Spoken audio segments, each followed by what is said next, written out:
organized by the Department of Forest Bodoland Territorial Council with vision Bodoland's natural legacy, safeguard and thriving.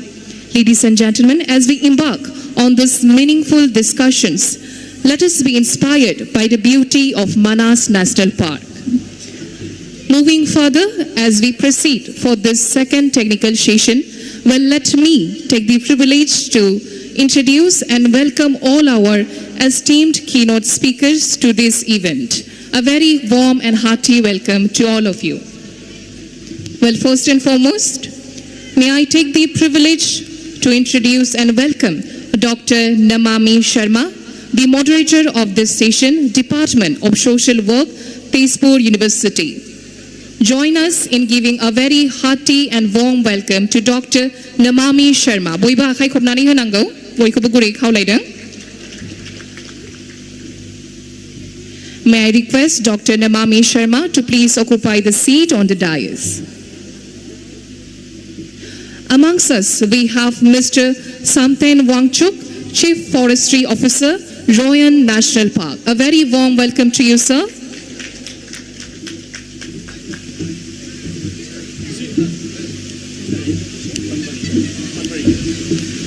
We also have Supratim Raj Basu, founder, Help Tourism and Association for Conservation and Tourism. May we have you, sir, on the stage, please?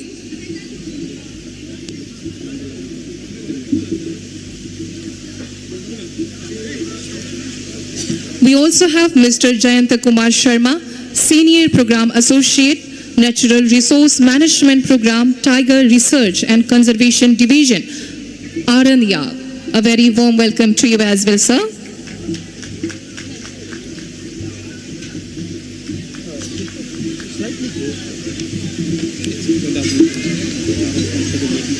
We would also like to welcome and felicitate Mr. Muhammad Rizwal Hassan, former Agricultural Officer, FAO, Rome. A warm and hearty welcome to you, sir. You're requested to kindly occupy the seat on the dais. May we do the honor of felicitating Mr. Muhammad Rizwal Hassan, former Agricultural Officer, FAO, Rome. He will be felicitated with an Bodo traditional aronai and a memento.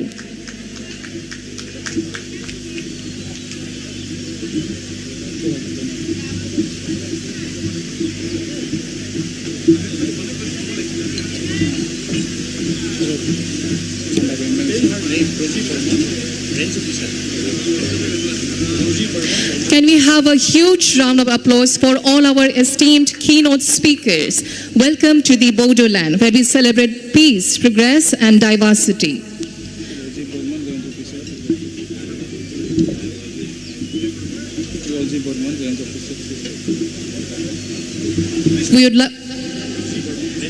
We would also like to welcome and felicitate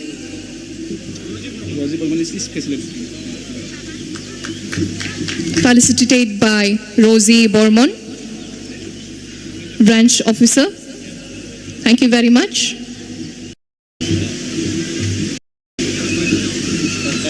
Moving further, ladies and gentlemen, I would like to invite the moderator of this session, Dr. Namami Sharma, Department of Social Work, Tezpur University. Please put a warm welcome to Dr. Namami Sharma. Amongst us, we also have our another very distinguished personality, none other than the keynote speaker, Dr. Pranjal Vesh Borua, Assam Science, Technology and Environment Council, Goa. A warm and hearty welcome to you as well, sir. With us, we also have Dr. Shunil Kaul, Development Advisor to Honorable CEM PTC. Can we have you on the stage, sir? Please do the honor of felicitating them with an Bodo traditional aronai and a memento.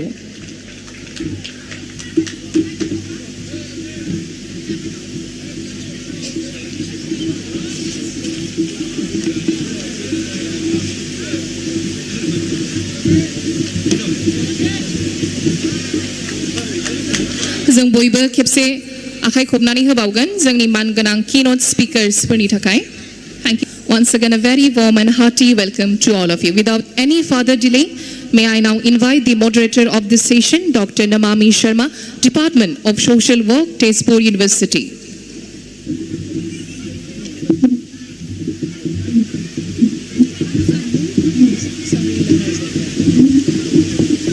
Thank you, Sangrila. Good afternoon, one and all present here. So we, without much delay, because it's already 2:45, we will begin the technical session 3, which is titled Additional and Alternative Sustainable Livelihood Generation Around Wildlife Protected Areas. So since last two sessions, the word livelihood has been coming up again and again. So it is high time that we have a discussion on what are the kind of livelihoods, how to approach livelihood, or what would be the most compatible strategies to work on livelihood with communities in and around protected areas. So for this session, we have 7 speakers. So we would like to give 15 minutes to each speaker. And after all the speakers deliver their presentations, at the end we would open the house for discussions and we'll take questions. So for the time being, after each talk, I request all of you to keep a note of the questions. जो सवाल मन में है वो आप लिख के रखिए और अंत में हम सारे सवाल एक एक करके लेंगे और इसी तरीके से हम टाइम को मैनेज करने की कोशिश करेंगे. So it's post lunch. So without much delay, we will just start the session.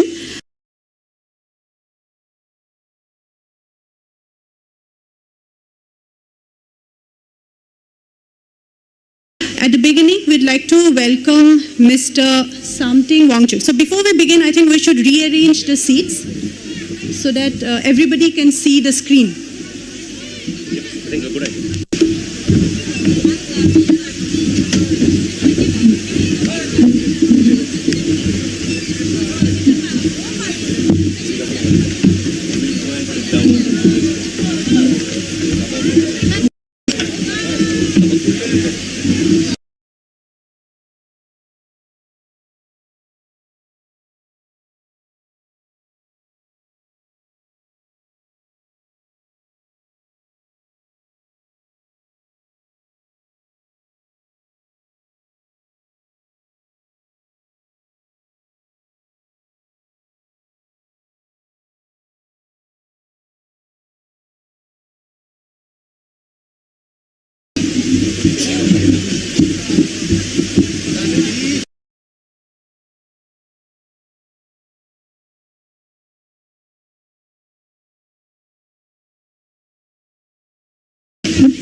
All right, so Samting Wangchuk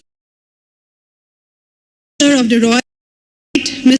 Samting Wangchuk, give his presentation.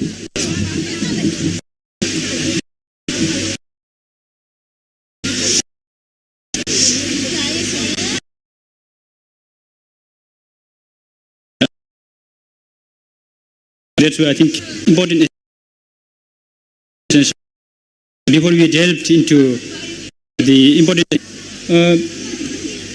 The big background, I think, Royal Manas Park is consisted of 1,057 kilometers square, and it is connected with other parks through biological corridors. Especially, I won't mention specifically all the biological corridors, but I think from the international point of view, I think across the border we have the Manas National Park, India, which exactly fits with Bhutan and within the Bhutan and across the border. Basically, the park is divided into 4 zones: core zone, buffer zone, multiple use zone, and transition zone. So biodiversity, I think I won't take much time on this one. This is just a slide, as I think most of you can go through. And then we have ungulate and prey-based species diversity.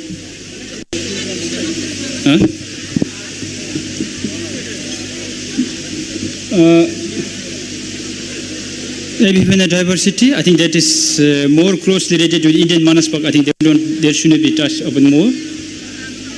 Butterfly diversity and fishes diversity within the park. Then herpetofauna. And then some of the conservation significance of Royal Manas National Park, I have just put it into brief points. That basically, I think, says something about it has a wide-ranging habitat from subtropical to cool broadleaf forest. Then major corridor for wildlife. So that I said earlier, I think it connects very well with the international border, Indian Manas Park, and then within Bhutan by the biological corridors. Then we have, I think, from the Bhutan, among all the protected areas in the country, it has maximum tiger populations, and it is considered as a potential source of tiger both within the country. Then we are accredited for cats conservation issue tiger standards site. Then also I think everybody could remember that it was recognized for 3 times to conservation award along with Manas Park National Park India. These are some of the organogram. I think this is taking. I would just run through. Then some of the forestry services that we implement within the park. Online forestry services, everything goes online with even with the committees in the forestry services. Then we also our staff conduct the smart patrolling activities within the park. All the staff are equipped with mobile phones with smart system there, so we try to collect information from there. So tiger population, I think in RNMP in the park, we have seen increase in the tiger populations from 2010 onwards to 2022. So latest is 29 in 2022 survey.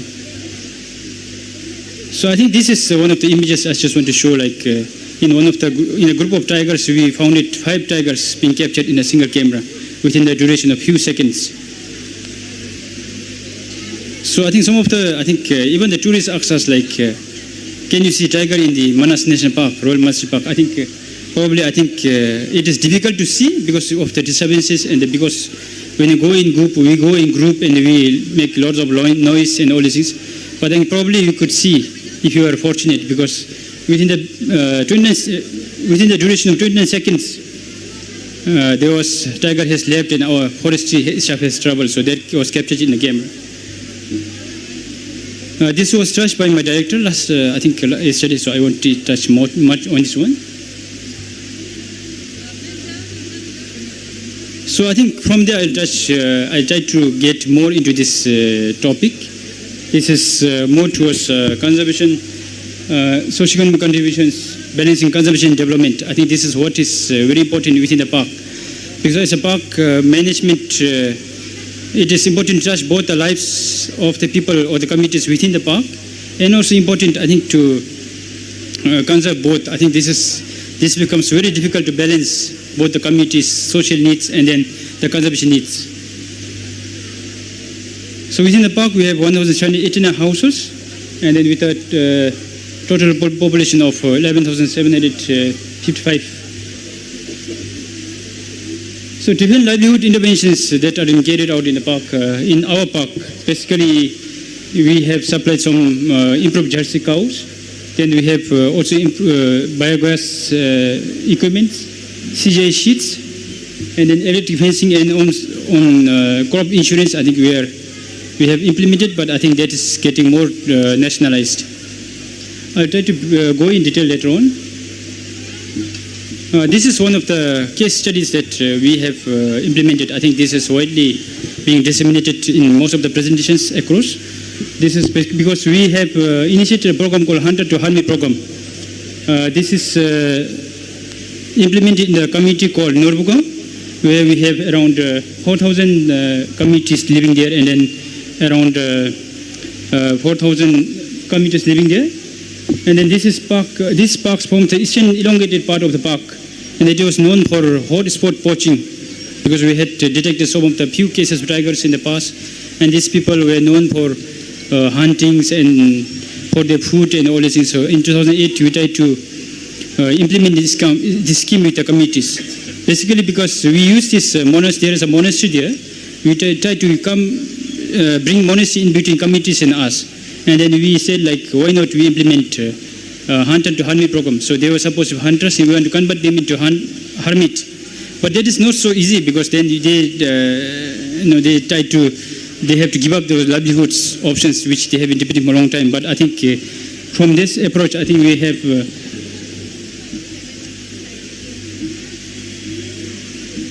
this is some of the clips that we want to share, like especially on the Hunter to Hermit program. We conducted this Global Tiger Day in 2018 with these communities and tried to bring the monastery head there, and then we tried to present and advocate those communities on the law of cause and effect from the Buddhist precepts, and then try to say, like, it is harmful to kill the animals and how it is important to coexist together and to live in harmony with nature.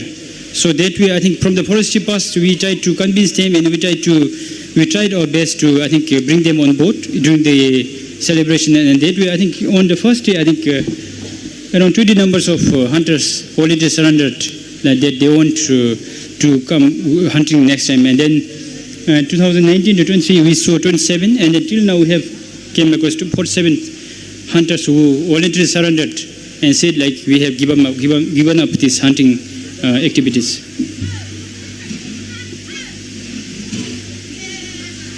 But then, just like I said earlier, I think just giving up hunting doesn't end there.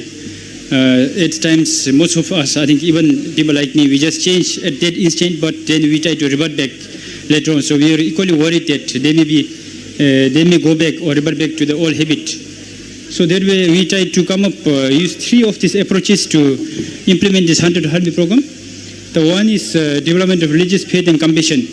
So in these program approaches, we try to give religious discourses to these communities, those hunters who have given up their hunting habits, and then especially from the monastery. So from all the religious and special states, they are being given teaching from time to time. And then we also sent through the funding from IUCN, we sent them for religious discourses and also the special retreats and pilgrimages. So I think that way, I think we have seen quite a lot of substantial change in the mindset and the behavior of these communities. Then second approaches we use is the conservation. And then voluntary, I think these people, they say, like, now why not we contribute back to the nature? So since we have already done a lot of huntings and they damage a lot of nature, and then they say, like, why not we come together? So we collaborated with them, these hunters, and they tried to come up with this lake revival and waterhole revivals. And this, we must know that these same ponds which they are reviving now were some of the hunting spots for them. Actually, they were staying there and they were trying to hunt these animals from that spot. And then from this conservation and livelihood program, we also have the supply of Jersey cows. So we have tried to supply the Jersey cows to the community so that they doesn't get into these hunting habits back to the old habits. Then electric fencing, we have provided electric fencing. That way they have done quite a good work. Then biogas, and then these are some of the livelihood activities that we intervene in Norbogang block of the Royal Monastery Park. So these hunters, I think we just took them to pilgrimages and they met with this with our former Prime Minister. Then they even interacted them, and this is some of the images that came into the news. So just to show that same information that I said, community-based conservation, waterborne revival, this is still ongoing. And plus, I think this revival of water pond and the lakes is benefiting both, not just the wildlife, but both these communities themselves and the wildlife. Because these water ponds and lakes are mostly situated on the top mountains. And this, they have equally expressed their views that this is benefiting their water discharge has increased once this has been revised. And this is, I think, more from the coexistence point of view.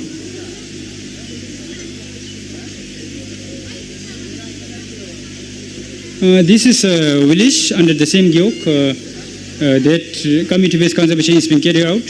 We provided this electric fencing there today.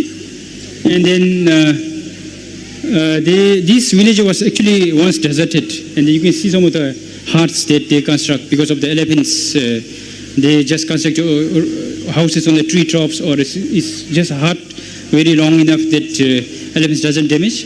And then we provided the electric fencing, and then they said like this worked with them quite well. I think the elephants didn't come later on, and then now it has become a permanent settlement for these communities later on.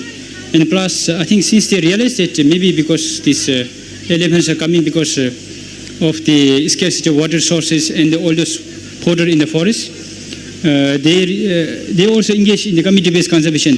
Just around 1 or 2 kilometers away, they voluntarily go there and then plant some of the fodder tree species, and then also conduct water pond revival. So they have expressed their opinion that this is working quite well, and the elephants doesn't visit much to the villages. This group also received this special recognition award, Habitat Restoration, from Balipara Foundation in 2019, I think, because of these activities they have carried out. So these are, I think, yesterday there was some question on how to revive waterhole, or especially in the winter. I think this is one of the case example where rainwater harvesting has been carried out by the monastery, and it's working quite well actually. It has almost permanently revived, and then moreover some of the birds and animals can be seen which are not available in prior to this activity. This is one of the supply of Jersey cows that we carried out for the communities as a source of alternate livelihoods.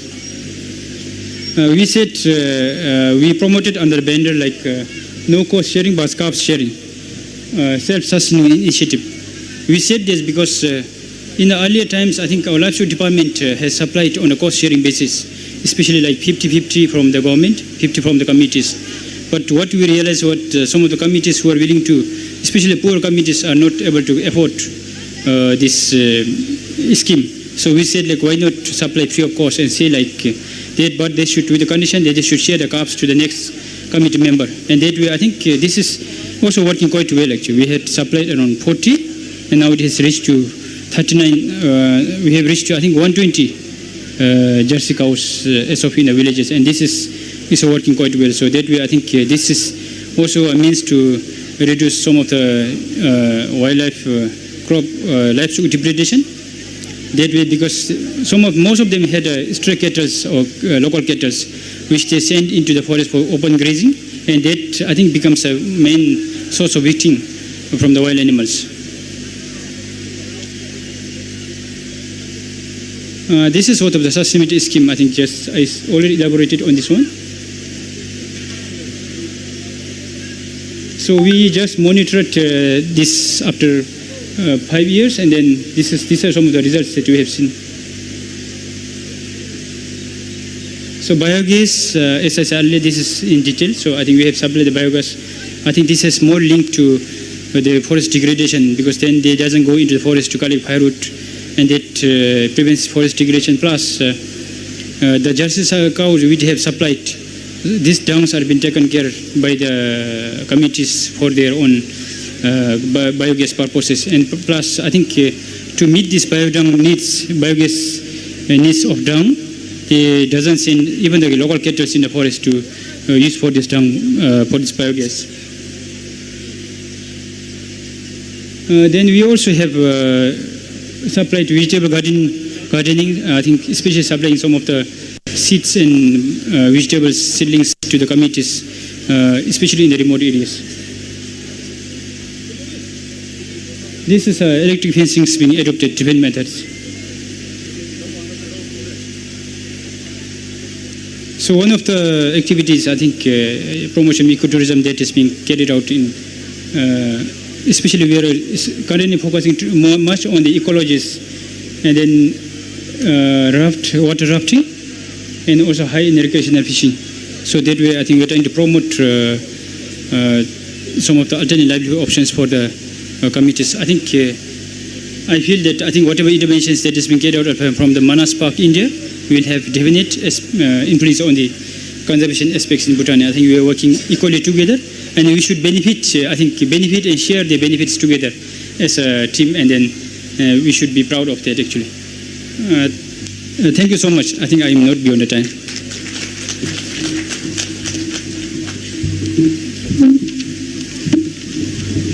Thank you, Mr. Samting Wangchuk.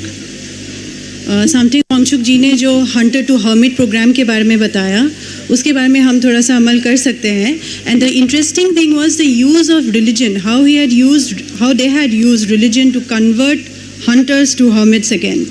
And the different livelihood strategies, of course, that their government had taken up in the national park. He has in-depth knowledge in tourism as a philosophy.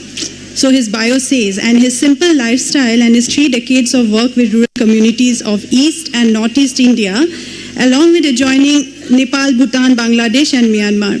He has founded the first conservation tourism company of India, which is called Help Tourism. He has been on the advisory board of several organizations. He has worked with the communities in depth. And another thing that actually struck in his bio was he is also known as the Paharpur Bandhu, because he has initiated the protection of Paharpur, a UNESCO World Heritage Site in northern Bangladesh. He has been awarded with several accolades. So we can go on and on actually about his work, because it's 3 decades of significant work. Without much delay again, we welcome you, Mr. Supratim Raj Basu, to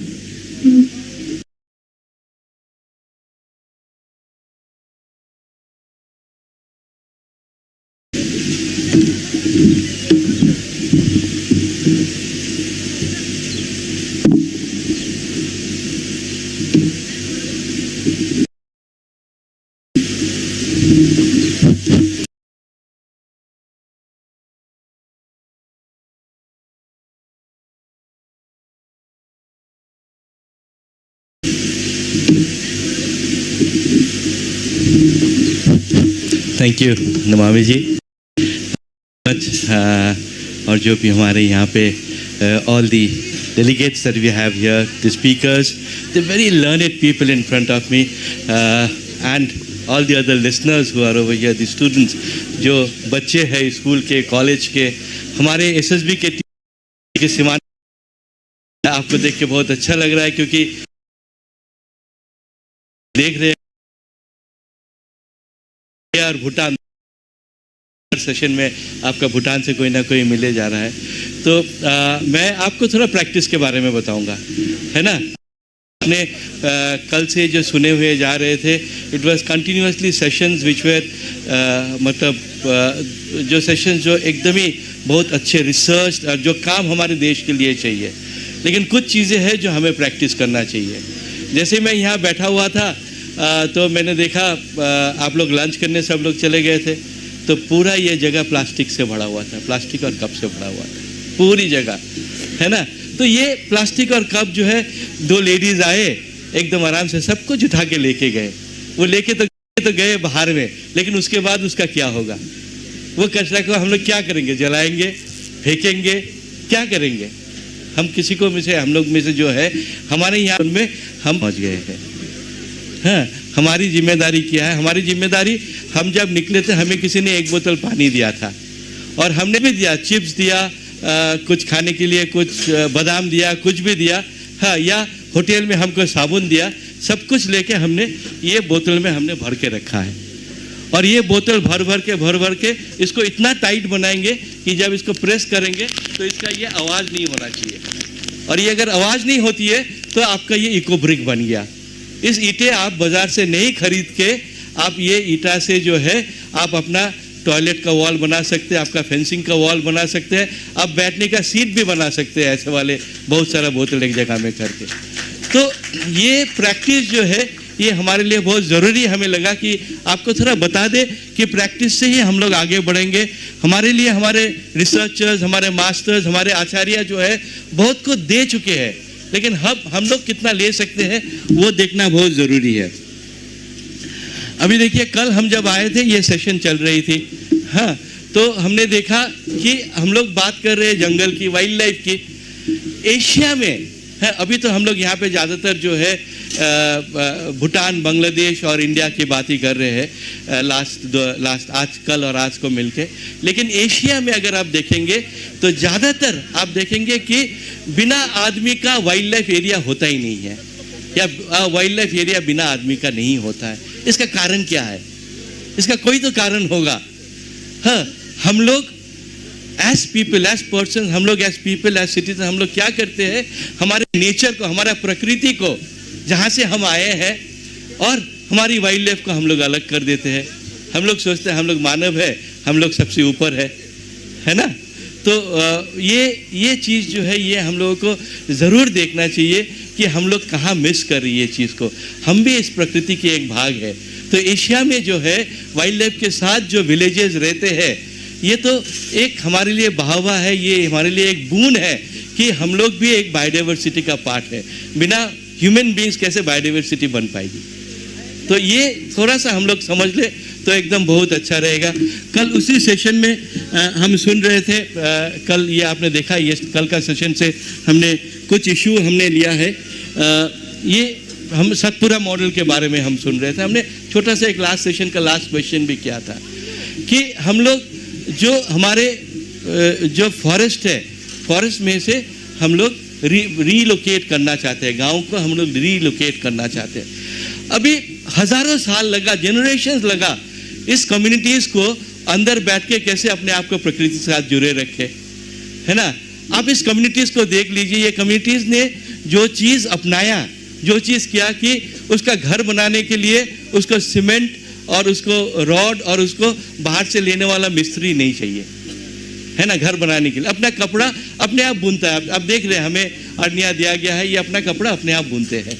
अपना खाना 80% of the food आज के दिन में भी जंगल में जो है वो बायोडाइवर्सिटी से आता है। हाँ, 20% के करीब हम लोग थोड़ा एग्रीकल्चर कर लेते हैं, है ना। तो ऐसा लाइफस्टाइल जो है, जो कि कंप्लीटली बिना इंडस्ट्रियल इन्वॉल्वमेंट, बिना सेकेंडरी लाइवलीहुड और बिना पैसा कमाए आप जी सकते हैं, ऐसा वाला लाइफस्टाइल जो है उसको सस्टेनेबल लाइफस्टाइल के हिसाब से माना जाता है। हमें वो लगता है कि वर्ल्ड आज एसडीजी बोल रही है, सस्टेनेबल डेवलपमेंट गोल्स बोल रही है, और ये हमारे जंगल के कम्युनिटीज़ के अंदर पड़ा हुआ है। अगर यूएन चाहती है, अगर सब कंट्रीज चाहते हैं तो इसको ये अडॉप्ट कर सकते हैं, आराम से अडॉप्ट कर सकते हैं कि हम जाए और हमारे इंडिया, बांग्लादेश, नेपाल, भूटान के अंदर जो हमारे जंगल में जो कम्युनिटीज़ रहते हैं वो अपना ज़िंदगी कैसे बिता रहे हैं, ऑलमोस्ट ज़ीरो कार्बन फुटप्रिंट का, वो सीखने का बात है। हाँ, तो ये चीज़ जो है, ये instead of relocating them, can we take the pens together and try to keep their traditions, their knowledge as the universities in wilderness. Wildness के यूनिवर्सिटी का रिकॉग्नाइज करते हैं, चाहे यूनिवर्सिटी जैसे दीवार नहीं है, वहाँ प्रेजेंटेशन के लिए जगह नहीं है, लेकिन एक सीखने का जगह है, जो सीख आपको कोई भी कॉलेज या यूनिवर्सिटी नहीं दे सकता है। तो वो बन जाए तो वो कितना बड़ा अच्छा चीज़ बन सकेगा कि ये जो है ये हमारे टीचर्स बन जाएंगे। जो गांव को हम लोग बोलते हैं वो तो गांव वाला ही है, तो वो हमारे टीचर्स बन जाएंगे, सोच लीजिए। तो वो ये अगर इस जगह में हम लोग ले जा सकते हैं तभी हम लोगों को सक्सेस मिल सकती है। और हम लोग SDG 2030 का जो बात कर रहे हैं वहाँ उसमें कुछ हमें मतलब आगे बढ़ सकते हैं। हमें ये बैलेंस हमें ज़रूर चाहिए। आपने देखा है कि हम आपको यही अभी तक बता रहे थे कि ये बैलेंस और इसका कंटिन्यूटी को कैसे रखेंगे, ये सबसे बड़ा चैलेंज है। कम्युनिटी की जो है एंटायर रिसोर्स उसको कैसे रखेंगे, वो फॉरेस्ट से लेकर एडमिनिस्ट्रेशन से लेकर एनजीओ डेवलपमेंटल ऑर्गेनाइजेशन से लेकर सबका एजेंडा में ये प्रायोरिटी आना चाहिए, तभी जाके हम ये अचीव कर पाएंगे। आपने देखा हमारे अशद रहमानी जी है, वो लेजेंड है, अक्रॉस द कंट्री जाएंगे तो वो लेजेंड है। वो दूसरा लेजेंड जो है सलीम अली साहब जी के पास में बैठे हुए हैं, जो कि हम लोग मतलब भगवान के रूप से देखते हैं। हाँ, अगर बॉर्डिंग का वर्ल्ड बोलते हैं तो भगवान के रूप से देखते हैं। तो आपने देखा उन्होंने बताया एक छोटा सा चीज़ कि काफ़ी चीज़ों को लेके उन्होंने बताया, और उन्होंने ये चीज़ को बताया कि ये जनरेशनल एमनेशिया बहुत अच्छा टर्म है। वाइल्ड लाइफ हम लोग पहले क्या बोलते थे, पहले तो इतना चिड़िया दिखता था, इतना हमें कीड़ा मकोड़ा दिखता था। अरे हम यहाँ बैठे बैठे हम लोग एलिफेंट देखते थे, आगे से जाता है, हिरन तो घर के बगल में आता था, ऐसा हम लोग बोलते रहते हैं। हाँ, कछुआ जो है एकदम कोई भी पॉन्ड में आपको इजीली मिल जाता था, कोई भी पॉन्ड में चले जाइए इजीली मिल जाता था। तो ये जनरेशनल एमनेशिया जो है वो उसका बैकग्राउंड हम लोग नहीं समझे हैं। उसका बैकग्राउंड समझना बहुत ज़रूरी है, क्योंकि ये जो हमने सीखा था, इन लोगों के साथ रहने का जो कल्चर है, वाइल्ड लाइफ के साथ, प्रकृति के साथ रहने का जो कल्चर है, ये कल्चर जो हमने सीखा था, ये सबसे बड़ा इंटेंजिबल कल्चरल हेरिटेज है आज के दिन में हमारे पास। जहां हम खड़े हैं यहाँ के लिए भी वही है, सबसे बड़ा इंटेंजिबल कल्चरल हेरिटेज है। और ये इंटेंजिबल कल्चरल हेरिटेज को ये एमनेशिया से कैसे बचा पाएंगे? क्या प्रैक्टिस थी जो कि आपका जो मादल बजाते हैं, वो मादल का जो चमड़ा है वो कहाँ से आता था?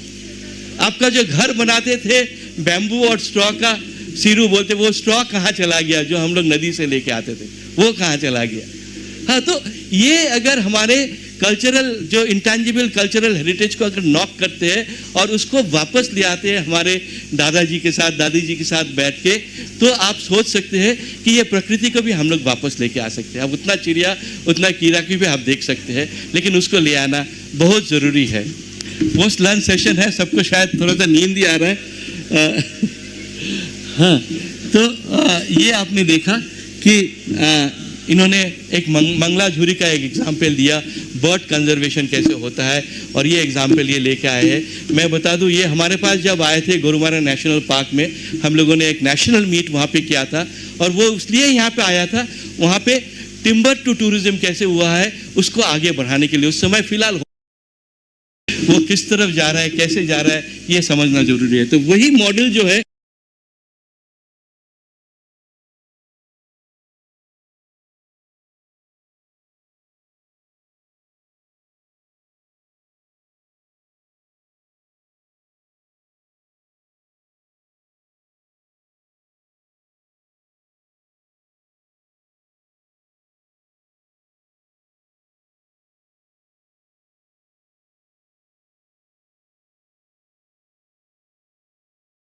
हम भी लिए थे, तो वो याद नहीं रहेगा। तो ये बात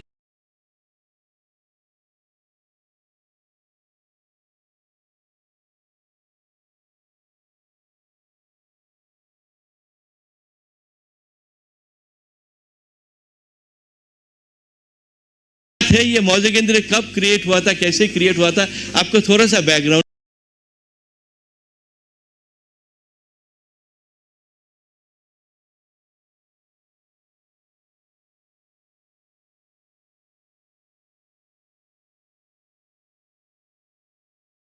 बता दे, बैकग्राउंड बताना जरूरी है। क्योंकि ये ऐसा हुआ था कि 2002-3 में यहाँ पे हमारे मिस्टर अभिजीत रावा बोल के एक फील्ड डायरेक्टर हुआ करते थे।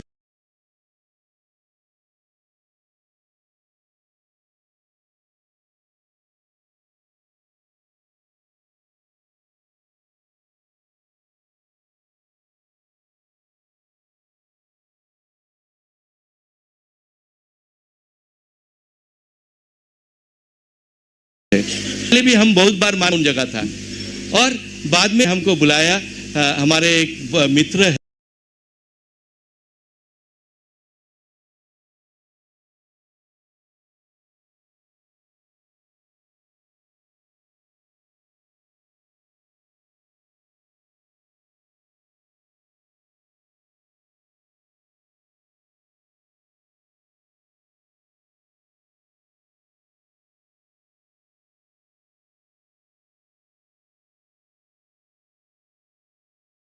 तो मिला दिए थे, रावा साहब को रेफर किया था, तो और उनके साथ में रावा साहब ने हमको एक जगह है जिसको कैसे आगे बढ़ेंगे, तो आप जाने के लिए तैयार है? क्योंकि उस समय अबडक्शन चल रहा था, सब कुछ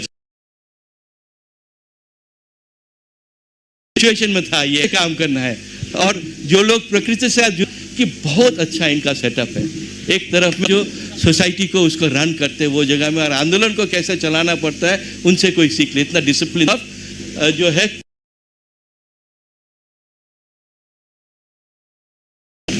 सब कुछ खत्म हो चुका था, मतलब एवरीथिंग वाज फिनिश, मतलब ऐसा माना जाता है कि कुछ वो नहीं था। तो वहाँ गए, उस समय में ऑलरेडी ये world heritage site in danger था। तो हमें रावा साहब ने भेजा, तो हमने सोचा कि जाके क्या बताए, ना हम बोडो भाषा में बात कर सकते हैं, करें, तो हम एक प्रिंट आउट लेके गए उसका, world heritage site in danger and the Bodo militancy is responsible for that बोल के क्लियरली लिखा हुआ था। तो वो कागज लेके गए और हमारे अपसू और बीएलडी के जो लीडर्स हैं वहाँ बैठ के हमने पूछा कि ये देखिए आप इतना अच्छा एडमिनिस्ट्रेशन चलाते हैं, इतना अच्छा कुछ करते हैं, लेकिन ये कागज जो है, ये कागज तो दूसरा ही कुछ बोलता है। ये बोलते हैं कि आपने अपना घर को बिगाड़ दिया, ये सच है क्या? आप अगर अपने घर को बिगाड़ा है तो हम अभी तुरंत चले जाएंगे। अगर आप बोलते कि नहीं हमारा घर को हमने नहीं बिगाड़ा है, क्योंकि उनका तो कोर्टयार्ड ही था, मानस जो है उनका अपना कोर्टयार्ड है, वो फॉरेस्ट, वो नेचर, वहाँ पे वो पले बड़े हैं। तो वो पूछते ही उन्होंने बताया कि नहीं ये इसमें तो हम लोग रिस्पॉन्सिबिलिटी नहीं है। दूसरा लोग एडवांटेज लिया इसका, रेगुलर पोचर्स लोगों ने एडवांटेज लिया, both in Bhutan and India, दोनों तरफ लोगों ने एडवांटेज लेके वो फॉरेस्ट को खाली करवाया। और कोई अगर वहाँ पे हम लोगों का बोडो भाई बहनों को अगर मिला था, कोई छोटा उनको हाजिरा ही मिला था, उनको किसी को ट्रॉफी का प्राइस नहीं मिला था, सबका हाजिरा जैसे ही मिला था। तो मोर देन इतना सारा बड़ा पॉपुलेशन, फिर धीरे धीरे कागज निकलने लगा, कौन ऑर्डर दिया, कैसे किया, कैसे हुआ, और हम लोग 15 दिन के अंदर वहाँ का एंटायर जो पॉलिटिकल सेटअप था उसको हम लोगों ने कन्वर्ट कर दिया मानस मौजिगेंद्री इको टूरिज्म सोसाइटी, MMES। वो पहला ऐसा स्टेप था जिससे कि the process of conservation by the local people were started. उसके पहले तक जो आप मानस को देख रहे थे, that was being run by the forest department and managed by the forest department। लेकिन 20 साल का जो यहाँ पे पॉलिटिकल इंसर्जेंसी हुआ, उससे क्या हुआ, वहाँ पे हम लोगों का मैनेजमेंट का या हम लोगों का गवर्नमेंट का कोई रोल नहीं रहा। और आज के दिन में अगर ये वापस आया है, it is because of the people that has come back. Role in conservation of our natural resources by being a part of it. ऐसा नहीं कि वो उससे अलग होके उसको बचाए, लेकिन उसका भाग लेके कैसे बचाएंगे ये देखना जरूरी था। और छोटा नॉलेज मैं आपके साथ शेयर करता हूँ with the permission of the Jaswan. तो यहाँ पे जो है एक आदमी होता था बुद्धेश्वर बोल के, आप लोगों ने बहुत लोगों ने बाद में सुना होगा। उनका एक हाथ नहीं था, वो क्या बोलते वाइल्ड बोर शिकार में गया था, तो उसने सोचा वाइल्ड बोर मर गया है, तो उसको ले आने गया, तो वाइल्ड बोर ने काट के उसका हाथ को झुंडा दिया, एकदम हाथ को वो कर दिया। तो मैं कोई अंदर में कोई उनका जो कैंप था, जो ट्रेनिंग कैंप था, उसको हम लोगों ने कंजर्वेशन कैंप में कन्वर्ट किया था। जो उनका जो बंदूकें थी, जो जिससे वो अपना पॉलिटिकल वो अपराइजिंग किया था, वो बंदूक हम लोग उस समय में फिर पोचर्स को अगेंस्ट में यूज़ करने लगे। तो वो कैंप में बैठ के हम बात कर रहे थे, आप लोग इतना हाथी और इसका बात करते, कभी आपका जंगल के अंदर यहाँ बैठ के कभी हाथी नहीं देखा। तो 3-4 दिन बाद हमने क्या देखा, दूर से बहुत धूल सा उड़ता हुआ आ रहा है हमारे तरफ। हम देखते रहा क्या उड़ के आ रहा है, तो देखा जैसे पास आया, करीब 35-36 हाथी जो है वो हमारे कैंप की तरफ आ रहा है। और पीछे में बुद्धेश्वर जो है उसके हाथ में छोटा सा लाठी है, वो सब हाथी को, वाइल्ड हाथी को भगा के लेके आ रहा है कैंप में। कि हमने बोला कि आपके यहाँ तो कुछ नहीं है। तो ये है गांव वाले का स्किल, जो जंगल में रहते हैं, ये इसका घर है। वो जैसे हम लोग गाय बकरी चलाते हैं मानस में, हमारे लोग वैसे करके वाइल्ड में हाथी गैंडा इनको चलाते हैं। तो इनसे ज्यादा सुरक्षा कौन दे पाएगा वाइल्ड लाइफ को, ये इस बात को समझना बहुत जरूरी है। तो ये मॉडल ऑलरेडी हमारे पास था, हम लोगों ने ये इको टूरिज्म का मॉडल तैयार किया था, जो पीपल ड्रिवन था, जो कम्युनिटी ड्रिवन था। ये चीज को हम लोगों ने तैयार कर दिया था। आप देख रहे हैं विभूति जी अभी नहीं है विभूति जी, तो विभूति जी को हमने वो उस समय में बांसबारी में कुछ रिसर्च कर रहे थे, क्योंकि ये थोड़ा सा सेफ एरिया था। यहाँ पे मोहन ब्रह्मा जी थे रेंज ऑफिसर, और उनके सपोर्ट में ये कर रहे थे। तो हमने उनको वहाँ बुलाया, मौजी केंद्र में बुला के बोला कि विभूति तुमने काफ़ी ये कर लिया है रिसर्च वर्क, और ये हमारे जो लड़के हैं इनको सिखा दो। अगर ये साइंटिफिक नॉलेज इनके पास नहीं पहुँचेगी तो किसके पास, किस काम के लिए तुम रिसर्च करोगे, डॉक्टरेट बन जाओगे, सब हो जाएगा, लेकिन इनको अगर ट्रेनिंग दोगे तो थोड़ा सा इनका अगर नॉलेज होगा तो ये वर्ल्ड के साथ शेयर करेंगे। तो वही हुआ विभूति। उस समय में फर्स्ट ट्रेनिंग जो हम लोगों ने वहाँ किया था, और करने के बाद वहाँ के लड़के जो है आज नॉर्थ ईस्ट में सबसे अच्छा बर्ड गाइड के नाम से माना जाता है। उनको दिन में 2 से 3 हज़ार रुपया मिनिमम फीस मिलता है एक बर्ड ट्रिप को उसको लीड करने के लिए पर डे। हाँ, तो ये है स्किल जो उस समय से अभी तक लोकल लोगों ने इसको आगे बढ़ाया है। हाँ, आप देख रहे हैं ये जो प्राइम बर्ड्स है, उस समय में भी बंगाल फोरिकन जो था, हम लोगों ने अंडा ले आके लोगों के घर में वो अंडा खा जाते थे। वो बगल में खमर दिशा बोल के एक सीट फार्म था, वहीं पे सबसे ज़्यादा बंगाल फोरिकन आज के दिन में भी मिलता है। तो वहाँ से अंडा ले आके लोग खा जाते थे। तो अंडा को हम लोग रख के एक अंडा से एक बार एक बंगाल फोरिकन निकला, तो उसको हमने अवेयरनेस के हिसाब से गाँव वालों को पालने दिया। तो गाँव वाले उसको पालने लगे, उसके साथ लगाव हो गया, और धीरे धीरे करके सीट फार्म का जो है पूरा एकदम जो बंगाल फोरिकन जो है वो बच गया, क्योंकि उसके आसपास में सब टूरिज्म एक्टिविटीज चलती थी। कोई नीचे जो छोटा सा रिवर जैसे है, ड्रेन मतलब एक छोटा स्ट्रीम जैसे, वो स्ट्रीम में केले का राफ्ट बना के उसमें लेके जाते थे लोग, वहाँ से देखते थे। कभी धान खेत में जाके देखते थे। कर करके इनका स्किल इतना अच्छा हो गया कि वहाँ एक्चुअली में आपका बंगाल फोरिकन का हैबिटेट एंड बंगाल फोरिकन जो है वो वहाँ पे बच गया। ये आप देख रहे हैं, ये हमारे सनातन जी है, वो सेशन का कल वो कर रहे थे, उन्होंने वो भी बता रहे थे कि ये सब खत्म हो गया था, सभी कुछ खत्म हो गया था। जो कुछ भी था, एक नंबर मतलब फर्स्ट कंजर्व्ड प्रोटेक्टेड एरिया हम इसको बता सकते हैं मानस। हाँ, एक नंबर का लिस्ट से, एशिया का एक नंबर का लिस्ट से हम लोग लिस्ट का लास्ट में चले गए थे, और आज हम लोग यहाँ बैठ के इसका प्राइड ले रहे हैं क्योंकि लोगों ने इसको बचाया। तो ये बात को आप लोग ज़रूर याद कीजिएगा कि इसको टूरिज़्म, जब हम लोग टूरिज़्म का बात करते हैं, हम लोग टूरिज़्म का जब हम लोग ज़्यादातर टाइम में हम लोग ये करते हैं, तो हम लोग ये चीज़ को भूल जाते हैं कि हमें किस तरह का टूरिज़्म चाहिए।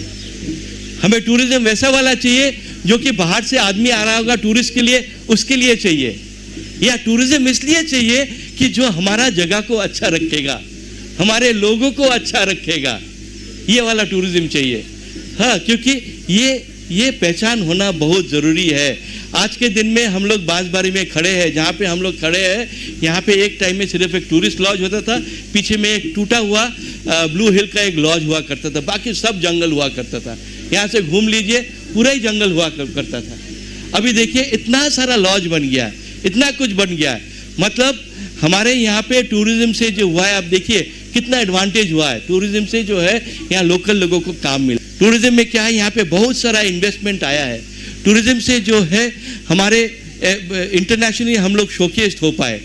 लेकिन टूरिज्म से हमारा जो जंगल है वो बढ़ा है कि नहीं, हमारा वाइल्ड लाइफ बढ़ा है कि नहीं। कल हम लोग सेशन में सुन रहे थे, ग्रासलैंड्स को पहले मेंटेन किया जाता था, तो उसके लिए सब एनजीओ मिलके एक कंसोर्टियम तैयार किया था और एक मॉडल के रूप से ग्रासलैंड मैनेजमेंट का काम शुरू किया था। लेकिन फंड के अभाव से अभी वो नहीं हो पा रहा है।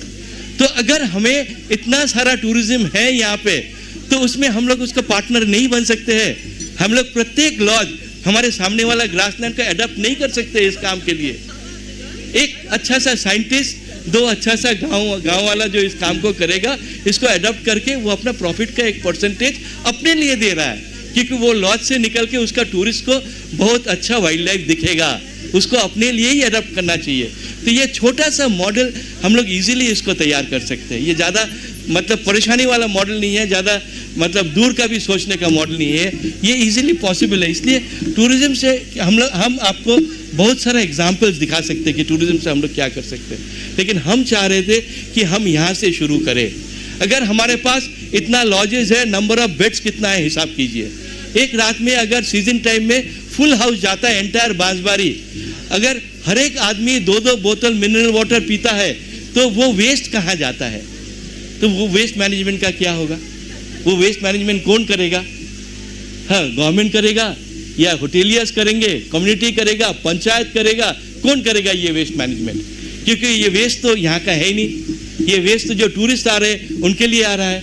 वो वेस्ट तो जो स्टेक होल्डर्स है, ये चीज़ को उनको याद करना बहुत ज़रूरी है, सोचना बहुत ज़रूरी है कि कैसे वाला टूरिज्म हमें चाहिए। हम एक हफ्ते पहले यहाँ एक गाइड ट्रेनिंग कर रहे थे, हमारे कुछ बच्चे अभी भी मेरे को दिख रहे हैं जो कि नेचुरलिस्ट और गाइड के ट्रेनिंग कर रहे थे, उनको हम बता रहे थे। हम लोग अब देखिए कि टूरिज्म सबसे बड़ा इंडस्ट्री है वर्ल्ड का, यूथ का सबसे बड़ा एस्पिरेशन है वर्ल्ड का। कोई भी यूथ को पूछ लीजिए वो क्या करना चाहता है, 10 में से 9 यूथ आपको बोलेगा हम किसी न किसी तरह टूरिज्म के साथ जोड़ना चाहते हैं, मेनली गांव में, विलेजेस में ये करना चाहते हैं।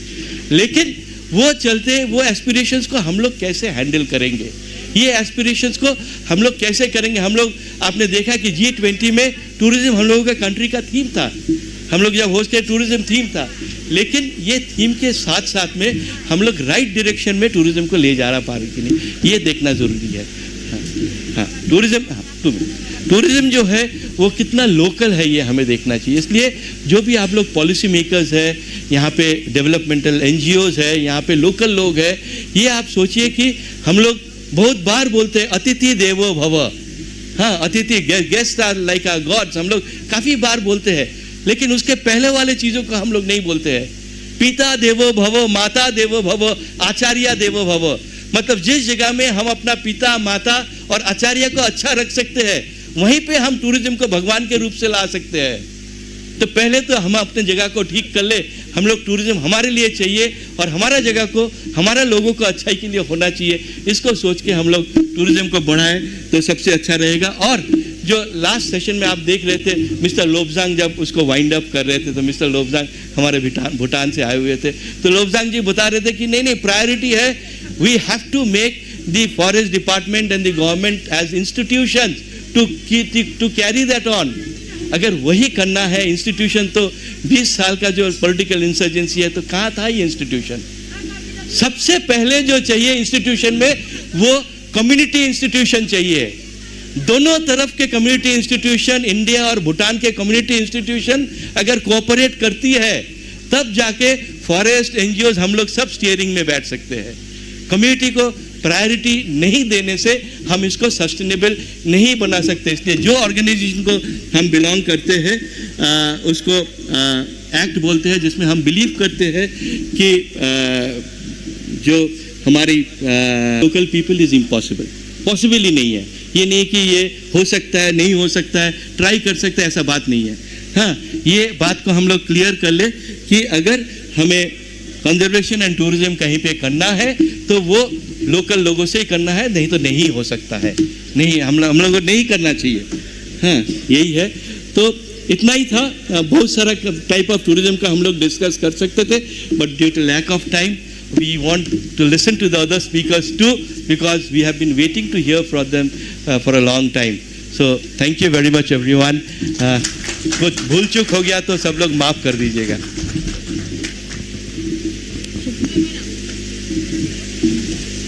Thank you, Mr. Supratim. Supratim Raj Basuji, actually you brought back the concept of people into the discussion. आपने कल के जो भी presentations हुए थे, वो presentations को आज के थीम के साथ बहुत अच्छे से आपने इंटरकनेक्ट किया है। And the best part is how you highlighted the importance of the local knowledge system, the indigenous knowledge system, and the importance of the same in the conservation discourse. Now, talking about the indigenous knowledge system, we have another stalwart who has been working on indigenous knowledge system amongst us. His name is Mr. Jayanta Kumar Sharma, and Jayanta has an extensive field-based research experience in Northeast India for more than 25 years. इन्होंने बच्चों के लिए भी काम किया है, बच्चों के लिए काफ़ी इन्होंने मोनोग्राफ्स लिखे हैं, एक्टिविटी मैनुअल्स लिखा है, And he has taught geography and natural resource management at undergraduate and postgraduate levels for several years. He has several publications also to his accord, and he has a membership of, again, many academic committees like NCSC, National Children's Science Congress, Research Advisory Council of Vivekananda Institute of Culture, etc. And his area of interest includes traditional ecological knowledge, traditional knowledge system, bioculturalism, natural resource management, and community engagement in conservation. So Raj Basu ji के बाद जयंत कुमार शर्मा जी का lecture सुनना बहुत ज़रूरी होगा, because maybe we can draw some connect between the two lectures. So I request Mr. Jayant Kumar Sharma to take the stage.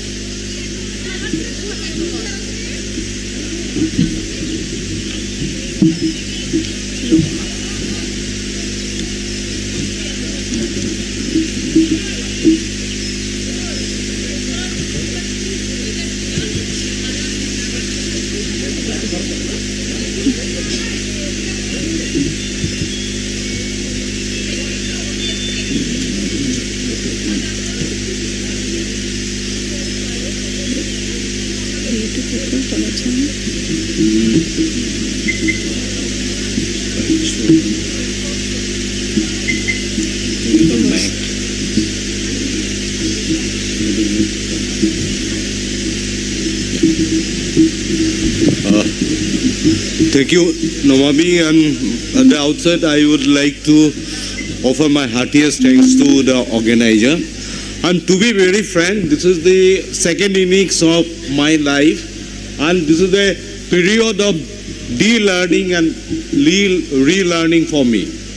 Because the whole process of colonial institutional learning, at the end I feel this is not the way to work with our common community, which belong to indigenous communities and local people. So basically, what I will share, what I learned from these communities.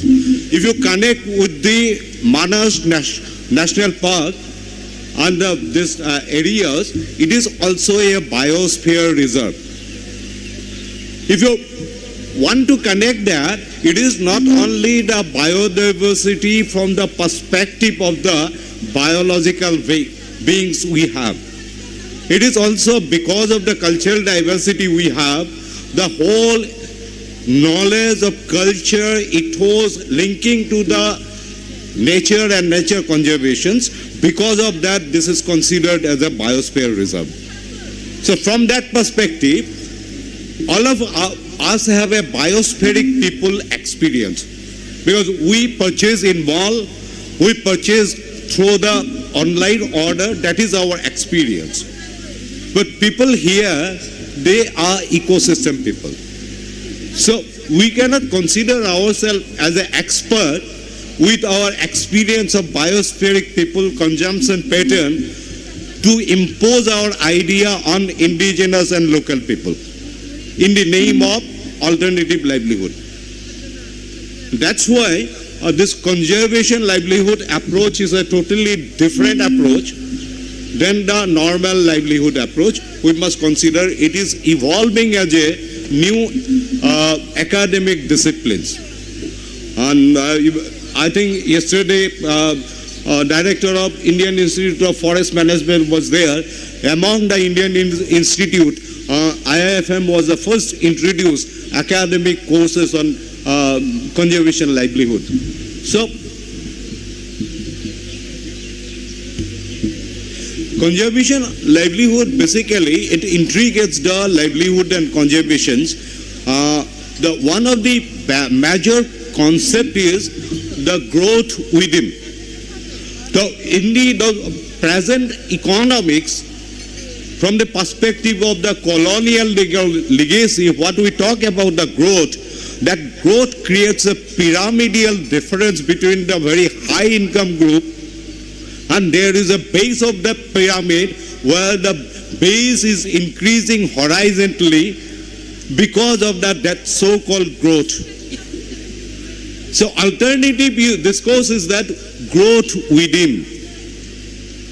The whole culture, systems of growth within is that how a certain kind of activities within a village can create the opportunities for of the engagement of different others. At the same time, it not only brings the economic security, but it also brings the well-being to the people, which is more important. So from that perspective, this growth within concept is totally different than what is interpreted by the economists in a different perspective.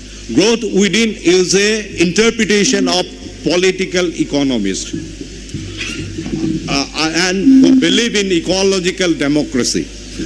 Another important thing is that already Raj was talking about the circular economy. How a different component can be linked to each other.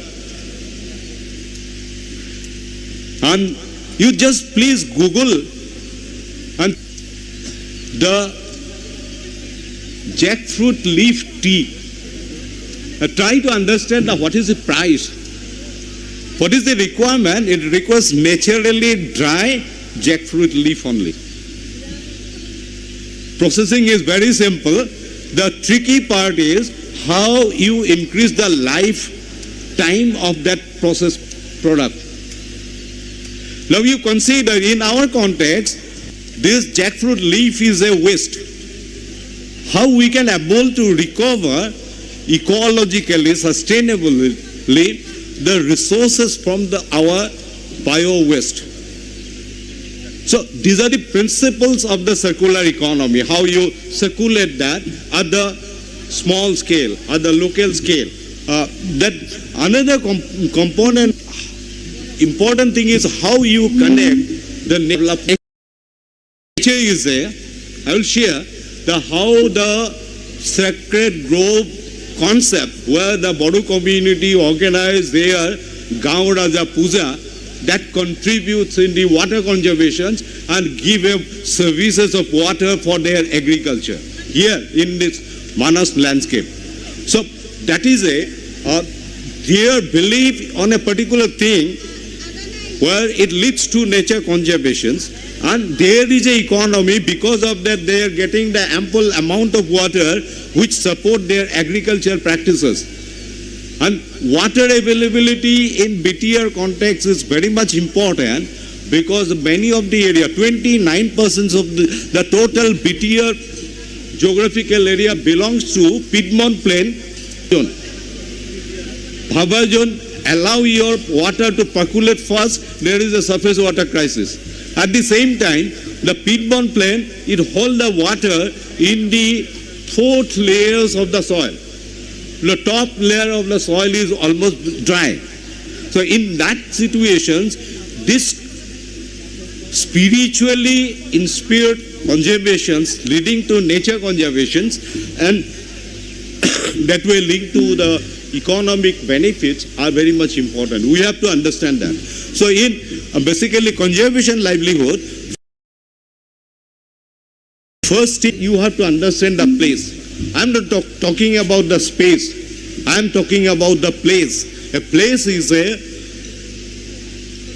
cultural landscape evolved on a natural landscape. Therefore, there is a name of the place which is determined by the people living in that area. You will find there is a village called Dum Raimona National Park. In Bodo, this means the Makoi, the maize. And there was a market earlier when British rule in our land. During that period, there was actually maize market in that village. And now there is no maize cultivation in that area. So there is a history, there is a memory with the place name. And these memories, this oral history, understanding of the place, understand the people, understand the culture. Without knowing that, if we impose that ये fishery आप लोगों के लिए बहुत अच्छा होगा ये कर लीजिए that will not do. Another thing is the people. The people from the demographic perspective, people from their skill perspective, people from their different kind of belief and practices, all these are very important. And most critical part from the BTR perspective is that the actively involved alternative livelihood practitioners are within the age group of 35 to 52.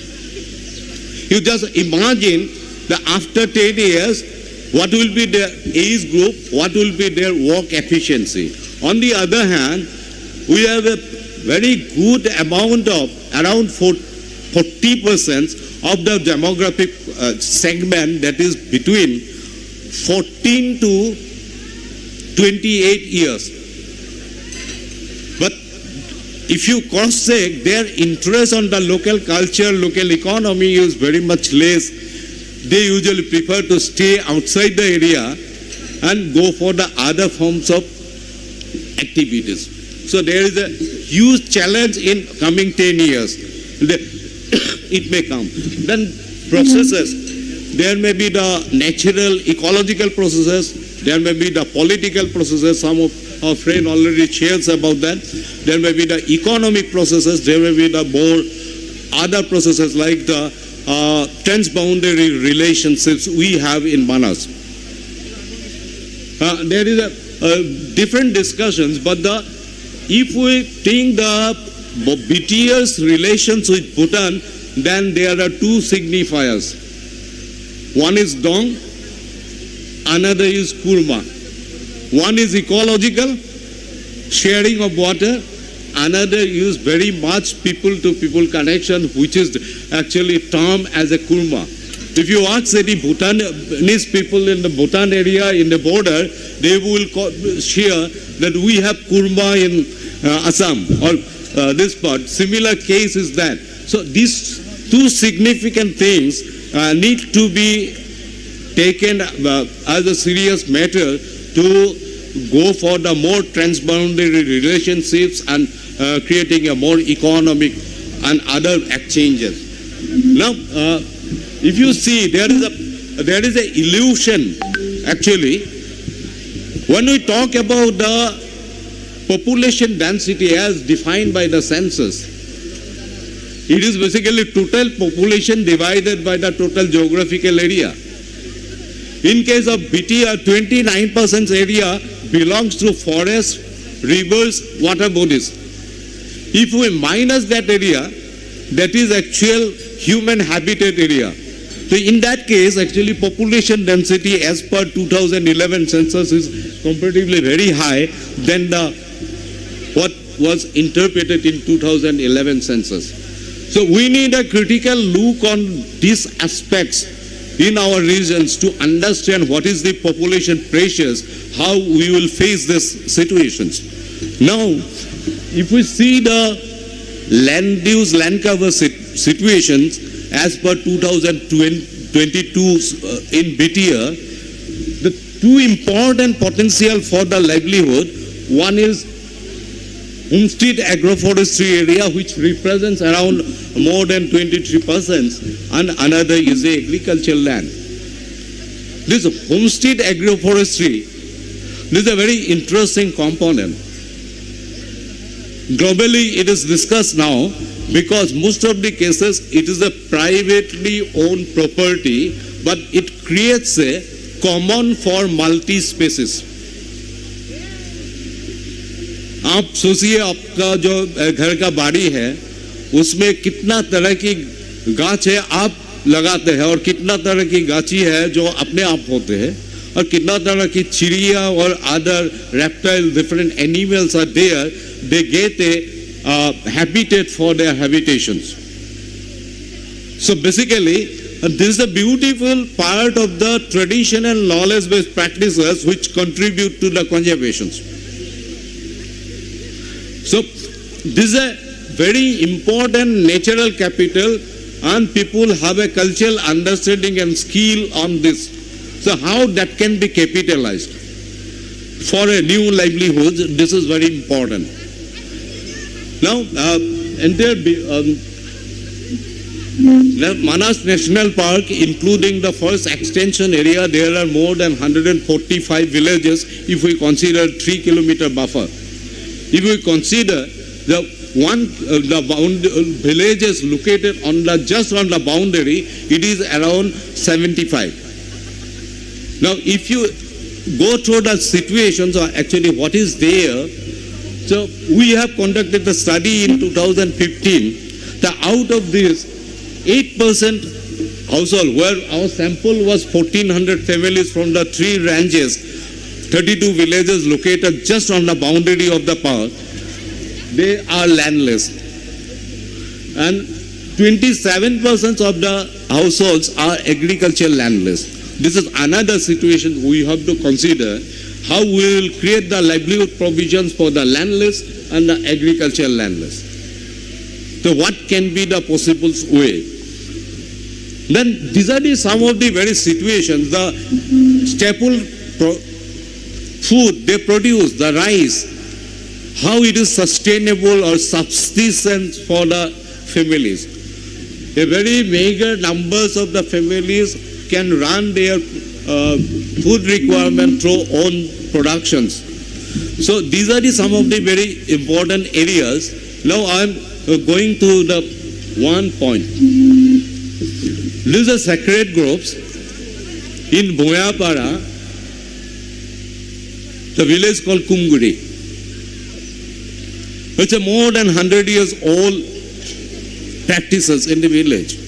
Now question is that many of our friends talking about during the Boro movement period there is a damage to the park. But in this 100-year history, no one cut a single tree here in the sacred groups. Why it is happened? One is the value system, the spiritual connectivity, then another is the ownership. Now there is a need and there is a time too we have to think how the community can be not a silent listener, not the instruction follower. They can participate in the forest conservation as one of the important stakeholders. This is a time too we have to think, because they have the good amount of skill, knowledge and spirit to do that in the cultural context. Similarly, this is the situation in the Panbari Ranch. There is a village called Chorang. Here, this part, a river course shifted its course 25 years back. People converted that area to a village forest. And another component, this is the Springside area. Surrounding that, it is also 120 years old practices.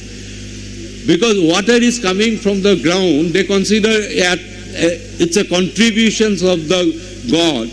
So they consider that as a sacred, and they develop the sacred forest around that. And this water contribute to their traditional dong systems, ultimately get the irrigation. So these are some of the things we have to think, how the community as a stakeholder in the institutional systems are very much important. Now, these are some of the things probably we have to look. The strength in the VTR contracts, the traditional knowledge and skill we have, the cultural heritage, then the existing practices of the homestead agroforestry, one of the most potential things, then the repository of the wild edible. Onthai Wajab, probably you have an experience. It's a basil group of plants. So it can be converted to tea, breweries. Similarly, jogglery, there are many wild edible. Still, we have not developed the protocol of cultivations, but it has a good demand, it has a good medicinal property, health benefit.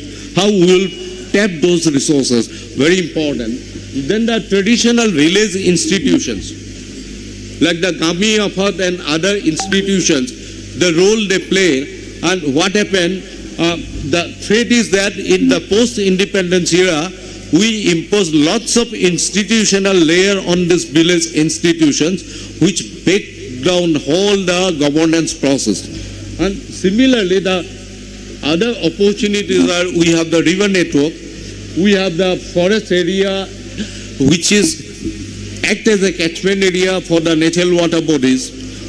Then come the transboundary locations, not for the ecological services. There is a, I would like to request all of you come to the Lakhi Bazar area every Sunday, go through the crowd coming from the Bhutan, and what is the amount of transaction happen on those days.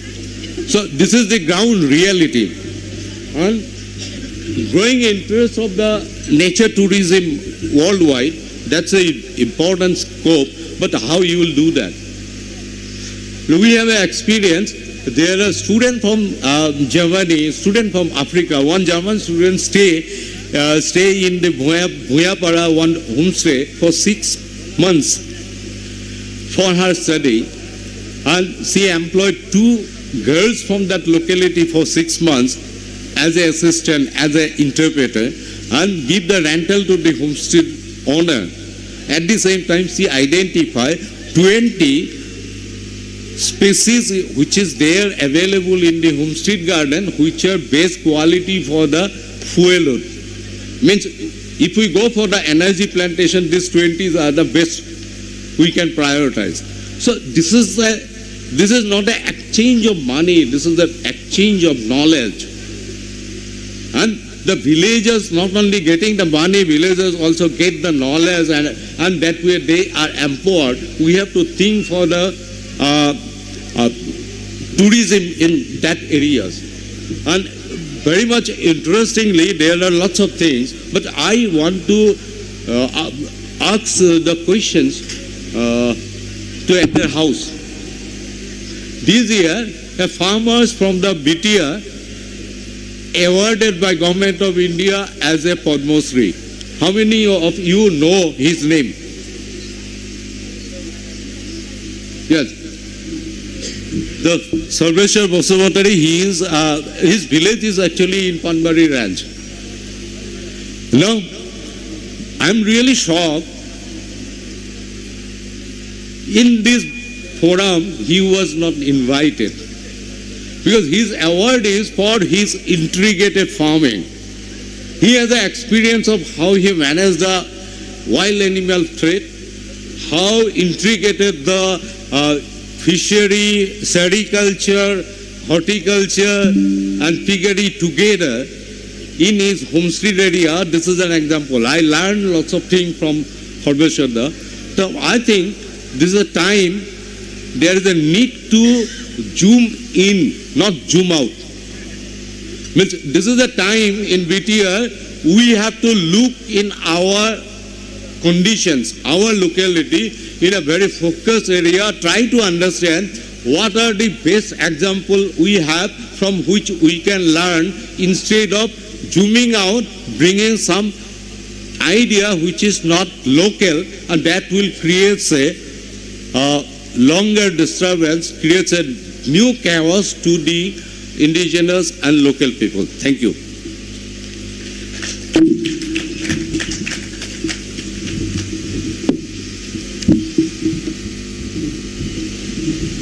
Thank you, Jayantada, for once again highlighting the importance of the biosphere people और कितना ज़रूरी है हर decision making में community को साथ में लेके चले तो हमारा अगला speaker है, we have with us Mohammad Rizaul Hassan.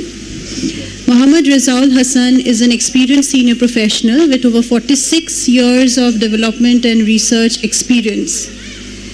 He was a former aquaculture officer with FAO Rome, and prior to joining FAO, Dr. Hassan had 20 years of teaching and research experience in aquaculture, fish nutrition and aquatic related science as a professor in Bangladesh Agriculture University.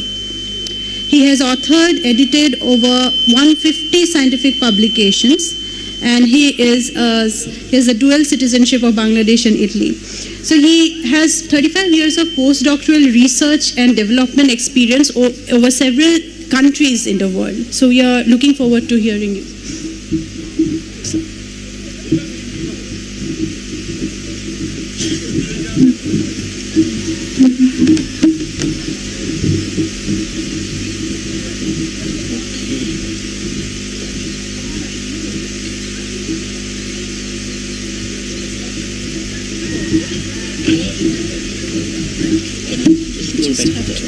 This is a different one. This old one, and the new. Okay. I have to get a new one, which is.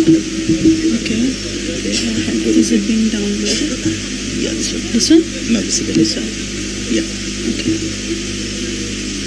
Okay. Thank you.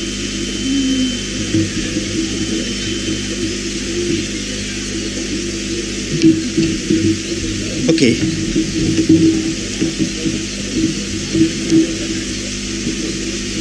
Thank you very much for kindly giving me an opportunity and inviting me to this interesting workshop or the conference, which is international in nature. And of course, I'm very pleased to be here. Well, I am not giving you a specific case study as such on livelihood and aquaculture, but livelihood generation through aquaculture as an important aspect, and aquaculture has proven to be a very important activity which has involved people and increased the income, their nourishment and job security. So I will mostly talk about aquaculture and what is aquaculture. Of course, many of you know, and then of course there's a specific example that forest land has ponds and water bodies which can really be used for aquaculture development, and through which the people living around there can increase earn their livelihood, which alternate generation of livelihood. So since this doesn't fit to a specific area of this region, which I'm not very familiar to, I will not give any specific example from other part of the world, but I can give that and once opportunity comes. But this is, which is mostly aquaculture, global aquaculture, and what is aquaculture means, and of course how aquaculture has given food security and income generation all over the world.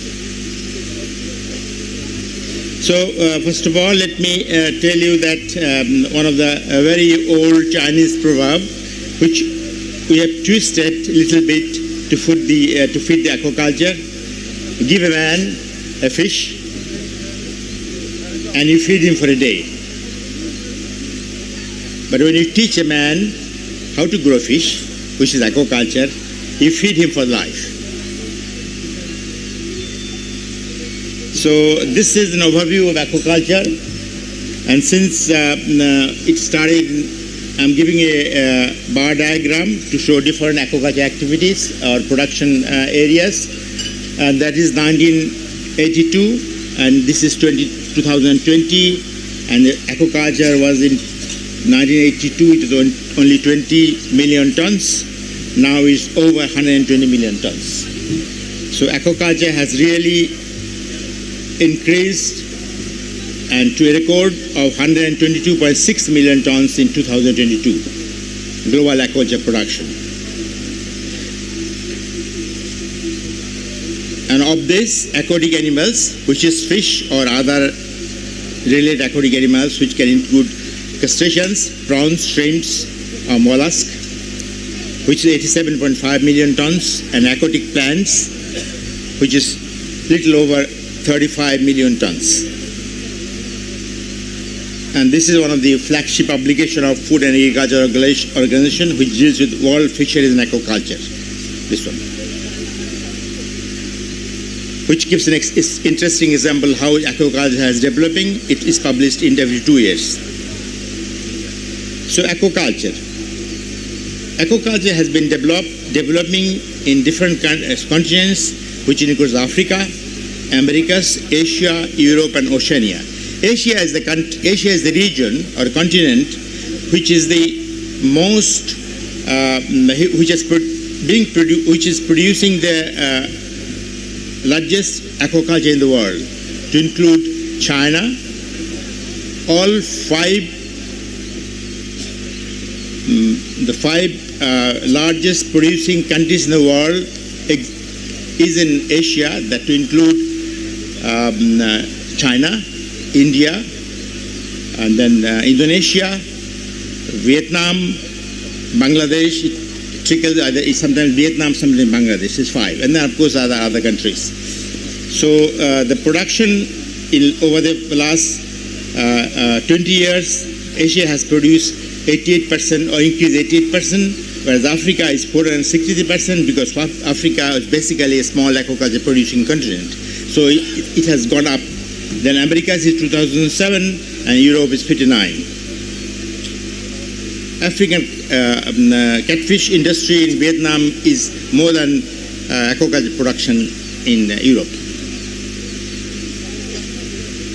So aquaculture, to say again, aquaculture has provided jobs, food, incomes, and livelihood for millions of peoples, and aquatic food system are the key to our future food security. So this is going to be one of the global phenomena, has become a global phenomena, and of course it can really create a job security and alternative livelihood, generate livelihood in protected forest land areas in India and elsewhere. So what is aquaculture? Aquaculture is the farming of aquatic organisms, including fish, as I said, mollusk, is shellfish, or crustaceans, is a prawns and shrimp, and also aquatic plants. So that's what I'm trying to say pictorially. As a fish, the first one, the red color one for fish, then crustacean, shrimp or prawn, and mollusk, shellfish, and then aquatic plants, which mostly grows in marine water bodies. Of course, when you say aquaculture, is farming of some animals, to include fish, shrimps and prawns, and of course mollusks and aquatic plants. But then of course aquaculture is also the process which you intervene using exogenous ingredients, which is feed. When you are growing aquaculture for fish, of course you provide feed and also crustacean feed. So the next, I will go to the objectives of aquaculture. What are the objectives? Why do you do the aquaculture at all? This is one of the most important and easier production way of producing nutrient-rich, protein-rich, nutritive, palatable, and easily digestible food at very low cost, generally low cost. And it also provides new species and strengthen stock of existing fish in natural and man-made water bodies through artificial recruitment and transplantation.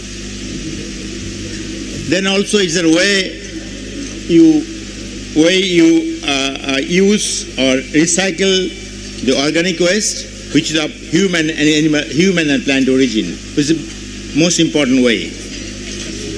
And it really can get rid of the waste which you don't want through aquaculture.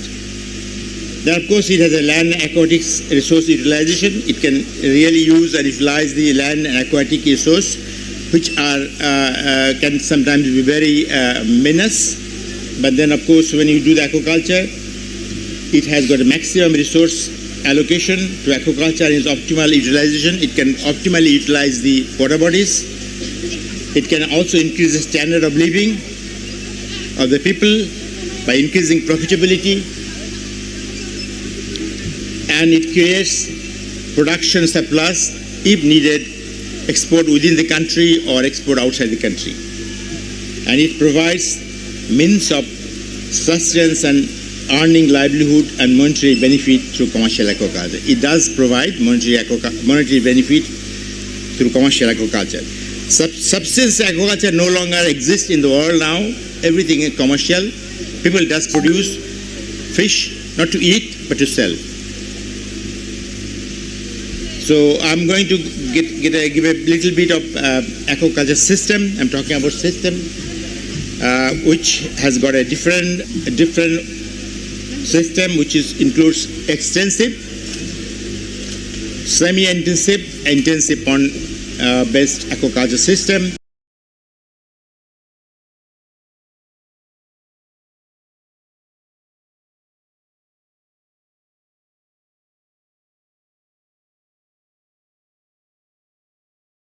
Of course, it depends of the community or the local people to decide what system of aquaculture they are going to really take it over.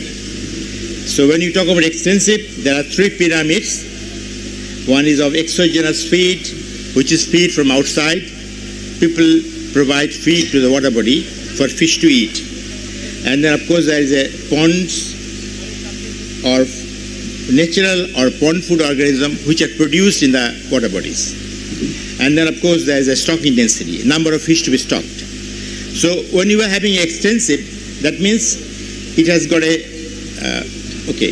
a very low level of exogenous feed. That means you are not really providing feed from outside, an extended system. When the intensity of aquaculture increases, then you increase the exogenous feed, which is intensive system. It goes down and then you see the pyramid flattens. And then an extended system, it totally depends on the natural food, and intensive system, it does not depend on the natural food. And then as the intensity increases, you increase the density. So that means when you are putting more food, you are of course putting more fish. So the difference between extensive and intensive, and then in between comes semi-intensive. So I will go a little bit more on this. So this is a water body, and you give an example, extensive aquaculture, where you don't really put anything from outside, just put the fish down there, and really is an earthen pond sometimes, and with very little modification of the water bodies, no topography modification or vegetation, keep it as it is, and add some fish. Of course, you can have some control. Okay. Of course, we can have quality and quantity of water supply, incomplete drainage. Okay, and then farming system which is semi-intensive, partial or control of water quality, and then of course we have a more of nutritional requirement, and which can be fulfilled through fertilization as well as can be fulfilled through feed. And then which is intensive aquaculture, we can have lots of feed, which is basically complete feed. And if you see the level of intervention, as the level of intervention increases and the productivity increases, and then you spend more money, which is unfertilized pond to supplemental feed, and then you go to the partial water exchange, so the cost increases and then production does increase as well. Aquaculture system, it can have a different aquaculture system, which is static water system, running water system, paddy cum fish culture, aquaculture in raceways, and monoculture and polyculture. I wouldn't really go over this pond culture, which can have a static freshwater pond and brackish water pond.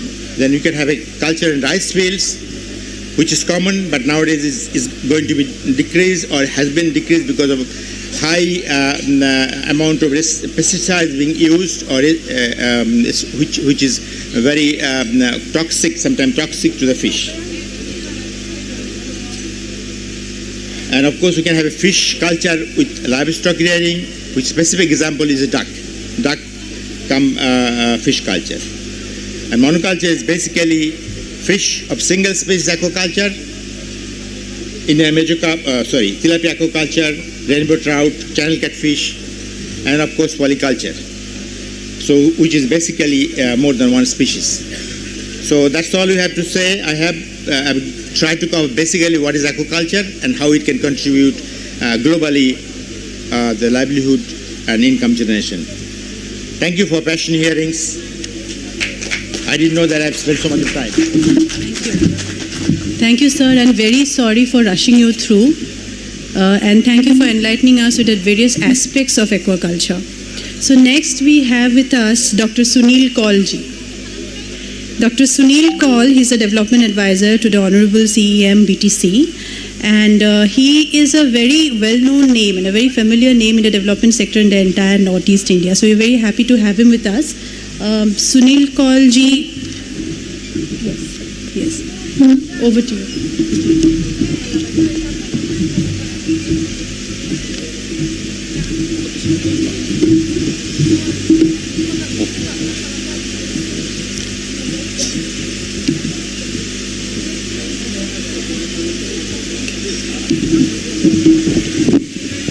Thank you खुलुम्बाई, नमस्कार, सलाम सबको। मैं नहीं जानता मैं क्यों हूँ यहाँ पर, शायद कंजर्वेशन में मैंने कभी काम नहीं किया, ये ज़रूर जानता हूँ। और मैं हिंदी में बात कर रहा हूँ क्योंकि शायद मुझे मालूम नहीं कि ऑडियंस में बहुत सारे ऐसे लोग होंगे जो एसएमईज नहीं जानते, और इसलिए और ये ऑल्टरनेट क्या है ये भी मैं नहीं जानता, क्योंकि ऐसा कुछ ऑल्टरनेट है ही नहीं जो दुनिया में कहीं ना कहीं नहीं हुआ हो। सो मैं कोशिश कर रहा हूँ कि ढूंढ के जो मैंने अपने घूमने फिरने में देखा है और जो शायद कुछ जो राज जी ने थोड़ी देर पहले बोला उसमें सूट करता है, और वो है कि कुछ हट के क्या किया जा सकता है जो नेचर फ्रेंडली हो और जो पीपल सेंटर्ड हो, और उसी को मैं ऑल्टरनेट बेचने की कोशिश कर रहा हूँ। तो ज़्यादा कुछ नहीं है, मगर मैं ये सबसे पहले मैं ये कहना चाह रहा हूँ कि कम से कम मेरी परिभाषा जो लाइवलीहुड्स की है वो एम्प्लॉयमेंट वाली नहीं है। लाइवलीहुड वो होता था जो लाइफ और वोकेशन को कभी भी आगे पीछे कर सकता था। एग्रीकल्चर को आप लाइवलीहुड बोलते थे, आप वीविंग को लाइवलीहुड बोल लेते थे। क्राफ्ट, मैं कश्मीर से आता हूं और कश्मीर में हमारे पर्शियन राजा जब होते थे तो उन्होंने इतना क्राफ्ट दिया कि विंटर प्रूफिंग किया, क्योंकि अक्टूबर 15 से लेकर करीब अप्रैल 15 तक एक घास का तिनका नहीं नजर आता, एक हरियाली नहीं दिखती, मगर वो हर चीज वहां पर है जो विंटर में बनाई जा सकती है और बाद में बेची जा सकती है। घर घर बैठ के ठंड में आप इंसान जो है वो क्राफ्ट बनाता है और बहुत बढ़िया क्वालिटी उस क्राफ्ट की है, और वो आज भी इतना इंसर्जेंसी होने के बावजूद भी खत्म नहीं हुआ।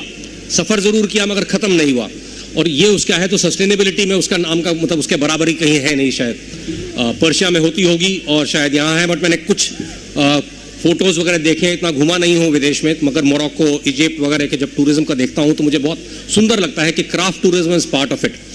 और वो क्योंकि वुड बेस्ड होता है, बहुत बार लैक बेस्ड होता है, तो काफ़ी मिलता है जो हम आराम से उसी जंगल के आसपास में से यूज़ कर सकते हैं। विलेज टूरिज्म भी एक हो ही गया है जिसको आप शायद लाइवलीहुड में कर सकते हैं, because you are living your life while others come and visit you as guest, and if you just know basics of कि भाई बाकियों का कल्चर हमारे जैसा नहीं है, तो थोड़ी बहुत ध्यान दे के तमीज से बात करनी पड़ेगी, शायद उससे ऊपर कुछ नहीं करना पड़ता। एक और चीज जोड़ रहा हूं बिफोर आई गो अहेड कि आज हमारे बीच में ट्राइबल्स भी बहुत कम है इस इलाके के अंदर, मगर ऑडियंस में नहीं है। जब से हमने ट्राइबल्स को बोला बैकवर्ड, वो हमारी तरह होने लग गए, but I think they have been far forward than all of us. We are the anthropocentric, कि इंसान के अलावा कोई नहीं है, इतनी ईगो है हमारे इंसान की कि हमारे जैसा कोई नहीं, हमारे जैसा कोई नहीं।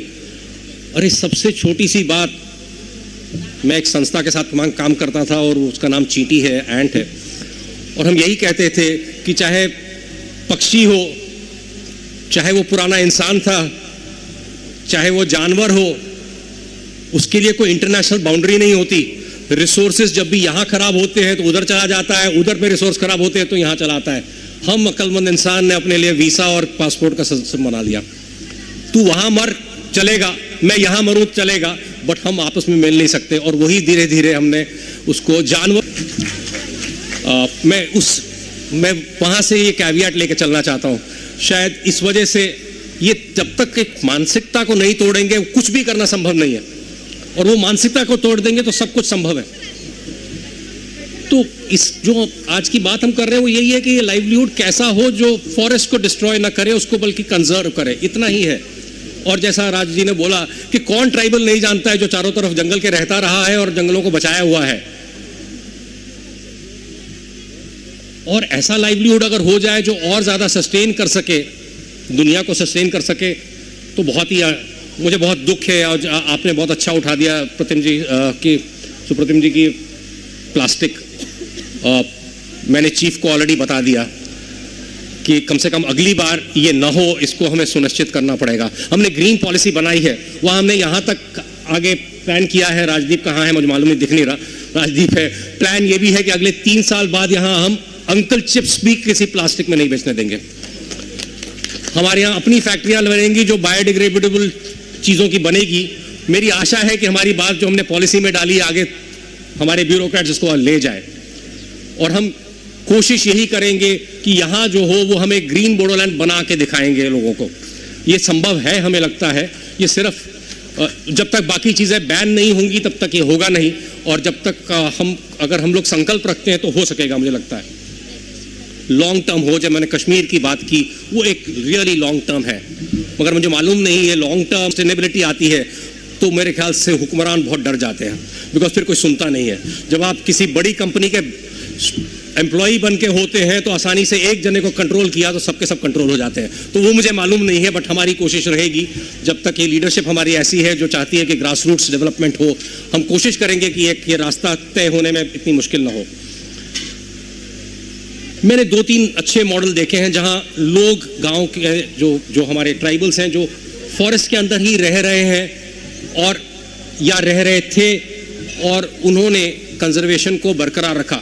नेशनल पार्क तो चलो अलग बात है कि बाहर लोग रहते हैं, बट वहाँ पर भी कि ये लोग जो हैं खराब नहीं है, ये लोग डिस्ट्रॉय नहीं करेंगे, उसके बावजूद भी लोगों ने कोशिश की। और उनमें से एक का नेचर्स बेकन का चक्रशिला का मॉडल था, जहाँ उन्होंने कहा कि ऐसा कुछ करते हैं कि लोगों को जंगल में जाने की ज़रूरत ही ना पड़े। So getting the forest to the village was their way of doing it.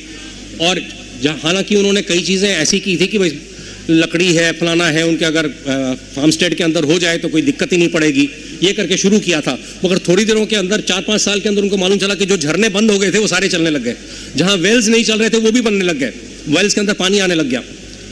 बस इस चीज़ से उन्होंने कहा था कि जो फायरवुड वगैरह के लिए नहीं करेंगे, अंदर जाएंगे ही नहीं तो शक नहीं होगा, फॉरेस्ट डिपार्टमेंट का शक नहीं होगा, कुछ भी नहीं होगा, लालच भी नहीं आएगा वहाँ घुस के कि अगर एक हिरण मिल गया तो चलो खा लेते हैं, तो उनको जाने ही मत दो, सब कुछ यहाँ कर लेते हैं। तो 5-7-10 साल लगे उनको, बट संभव था, हुआ बहुत अच्छा। मैंने और वो आज सेंचुरी भी बन गया है चक्रशिला। शुरुआत में तो वो एक जमींदार के राजा की जगह थी और उसी ने अपने पोते को सिखाया था ये काम करना। उस आदमी ने 14 साल की उम्र में किया, शायद कल उसको सुनने का मौका मिलेगा। और दूसरा मैंने बहुत रीसेंट जो देखा है वो बोडोलैंड से बहुत हट के है मगर बोडो लोगों के बीच में है, वो है महिला शक्ति केंद्र का जो मॉडल है। उन्होंने 5 साल के अंदर में ही बहुत कुछ किया है, और मैं चाहूँगा कि वो छोटी सी चीज़ नहीं है, वो शायद हम लोगों को करना बड़ा मुश्किल होती है हमारे सरकारी विभाग के अंदर में, क्योंकि हमारे डिपार्टमेंट अलग अलग होते हैं। मगर उन्होंने सबके साथ मिलाकर, NGOs के साथ, पैसेदारों के साथ में, टूरिज्म के साथ में मिला के बहुत कुछ किया है। और मैं 5 साल बाद जब वहाँ पर जाता हूँ तो मुझे ये ज़रूर दिखता है कि पहले जो लकड़ियों के और चारकोल वहाँ बनाते थे और वो बेचते थे और लकड़ियों के गट्ठे होते थे, वो सब गायब हो गया। वो अब उनको ज़रूरत नहीं पड़ती बेचने की, बिकॉज बहुत कुछ उनके लाइवलीहुड्स के ऊपर में बहुत कुछ उन्होंने काम किया है। मगर शुरुआत उन्होंने सबसे पहले की थी कि ये कंजर्वेशन के बारे में और उसके कानून के बारे में कि क्या प्राणियों को और मतलब हमारे जो जीव जंतु हैं वो और जो हमारे एनिमल्स हैं और जो प्लांट्स हैं या ट्रीज हैं, उनका कोई अधिकार नहीं है क्या? अधिकार सिर्फ ह्यूमन राइट्स होते हैं क्या? वहाँ से बात शुरू की थी। और वो समझाने के बाद दोबारा से फिर उन्होंने आगे काम करना शुरू किया और सब कुछ सॉइल प्रोटेक्शन से लेकर सीड डिस्पर्सल, बड़ा मजा आता है। वो बच्चों को गुलेल के लिए सीड्स के गोले बना के देते हैं और गुलेल से मारेंगे वो तो दूर तक सीड डिस्पर्सल होता है। तो एक बच्चों को कंजर्वेशन के एफर्ट में जोड़ा है उन्होंने। एसएचजीज बनाए हैं, नर्सरीज बनाई हैं, फॉरेस्ट के लिए नर्सरीज बनाई हैं, उससे पैसे कमा रहे हैं। फिर बच्चों को एजुकेशन करना होगा तो कम से कम एक कैप्टिव पॉपुलेशन होगी जिनके साथ बात किया जा सकता है। होम स्टेज बनाए हैं, वीविंग किया है, फिशरीज की है, सब कुछ एक इलाके में किया है जहां पर कुछ सालों पहले बोडो लोग वहां चले गए थे और फिर वो तो उनका अपना होमलैंड भी नहीं था, तो बेतहाशा जंगल कट रहे थे। मगर वो एक बालीपारा के इलाके के अंदर में है, कुछ जाके देखने का, 5 साल पुराना ही है। तो मैं नहीं कहूँगा कि सब कुछ चेंज हो गया, बट बहुत सुंदर एक 5 साल के अंदर में ही बहुत अच्छा एक प्रयास उन्होंने किया है। एसएचजीज के ऊपर उनका कंट्रोल है, महिला शक्ति केंद्र है, सारे एसएचजीज उन्हीं ने बनाए थे, उन्हीं ने वो किया था। और मैं चाहता हूं कि कभी जाके लोग देखें, कोलैबोरेशंस बहुत ज़्यादा, बहुत ज़बरदस्त। और क्या किया जा सकता है, तो ये तो एक टूरिज्म विलेज या काजीरंगा में है ही कई जगह, और अपने बालीपारा में भी इन्होंने किए हैं, बट मुझे लगता है कि हमारे यहाँ है ही नहीं अभी, दिखने मैं मानस में भी नहीं ढूंढ रहा था, हमारे पास नहीं है। लिविंग विलेजेस हैं, बट क्या उसी बोडो विलेज को एक आकर्षक करने के लिए थोड़ा बहुत चेंज करके हम लोग उसको बना सकते हैं, जहाँ कोई भी होटलियर ले जा सकता है उनको, और उनको एक गर्व भी हो और वो सस्ता टूरिज्म ना हो। हमारी एक प्रॉब्लम है हिंदुस्तान की, जो ही हमको एक ग्रामीण औरत दिखती है, आदमी भी दिखता है, अगर वो मेरा जैसा या मतलब सूट बूट नहीं पहना होता, उसके ऊपर एमआरपी नहीं लिखा होता, तो सबसे कम दाम में खरीदता है कोई चीज़। एक रिस्पॉन्सिबल टूरिज्म में ये भी है कि एक उचित दाम वहाँ पर होना चाहिए। कई गवर्नमेंट्स के टूरिज्म डिपार्टमेंट के मिनिमम पैकेजेस होते हैं कि इससे नीचे कोई चार्ज नहीं करेगा। Can we have that? तो forest and tourism department together, और उसमें मिनिमम पैकेज में ये देना होता है। लोग अगर ट्रैक के लिए जाएंगे उनको ये मिलेगा, अगर लद्दाख में भी जाएंगे तो आपको मालूम है कि जे.एंड.के टूरिज्म वालों का बड़ा फिट वो है कि गांव में ये बना के लोग देंगे और वो इतने दिन के लिए जाएगा, कम से कम उसमें अंदर अंडा होगा, कम से कम ब्रेड होगी, या कुछ ऐसी चीज़ें लिखी होती हैं, और कम से कम इतना पैसा। ये नहीं होगा कि चलिए जी मैं 15 रुपये में कर दूंगा आपका 20 की जगह, तो अगले दिन से क्या होता है, वो it's a race to the bottom. तो वो भी हमें कोशिश करनी पड़ेगी कि हम सब मिलकर करें। और मैं सिर्फ वेस्ट वुड जो फॉरेस्ट में होता ही है, क्या उससे बहुत सारी सुंदर चीज़ें बनाई जा सकती हैं जो लकड़ी जलाने के काम ना आए। बहुत सारी और चीज़ें जो बनती हैं, ये एलिफेंट कनेक्शन है इसलिए मैं दिखा रहा हूँ, उसकी नाम ही इस संस्था का है, एलिफेंट कनेक्शन, और उन्होंने कितनी सुंदर चीज़ें बनाई हैं। सिर्फ एक अच्छा डिज़ाइनर चाहिए और 8-10 साल की मेहनत है, जहाँ गांव के लोग ही इसको छोटे से मोटर लगा के काम कर सकते हैं। इसके ऊपर मोबाइल होल्डर्स हैं, जो डेली चीज़ें हैं उसको भी यूज़ करने की, वुड के छोटे छोटे पीसेस को इस्तेमाल करते हुए बनाते हैं। बीड्स, मोती लकड़ी के, और कितनी सुंदर, और उसी को अगर लैक बेस्ड कर दें तो बहुत ही गजब।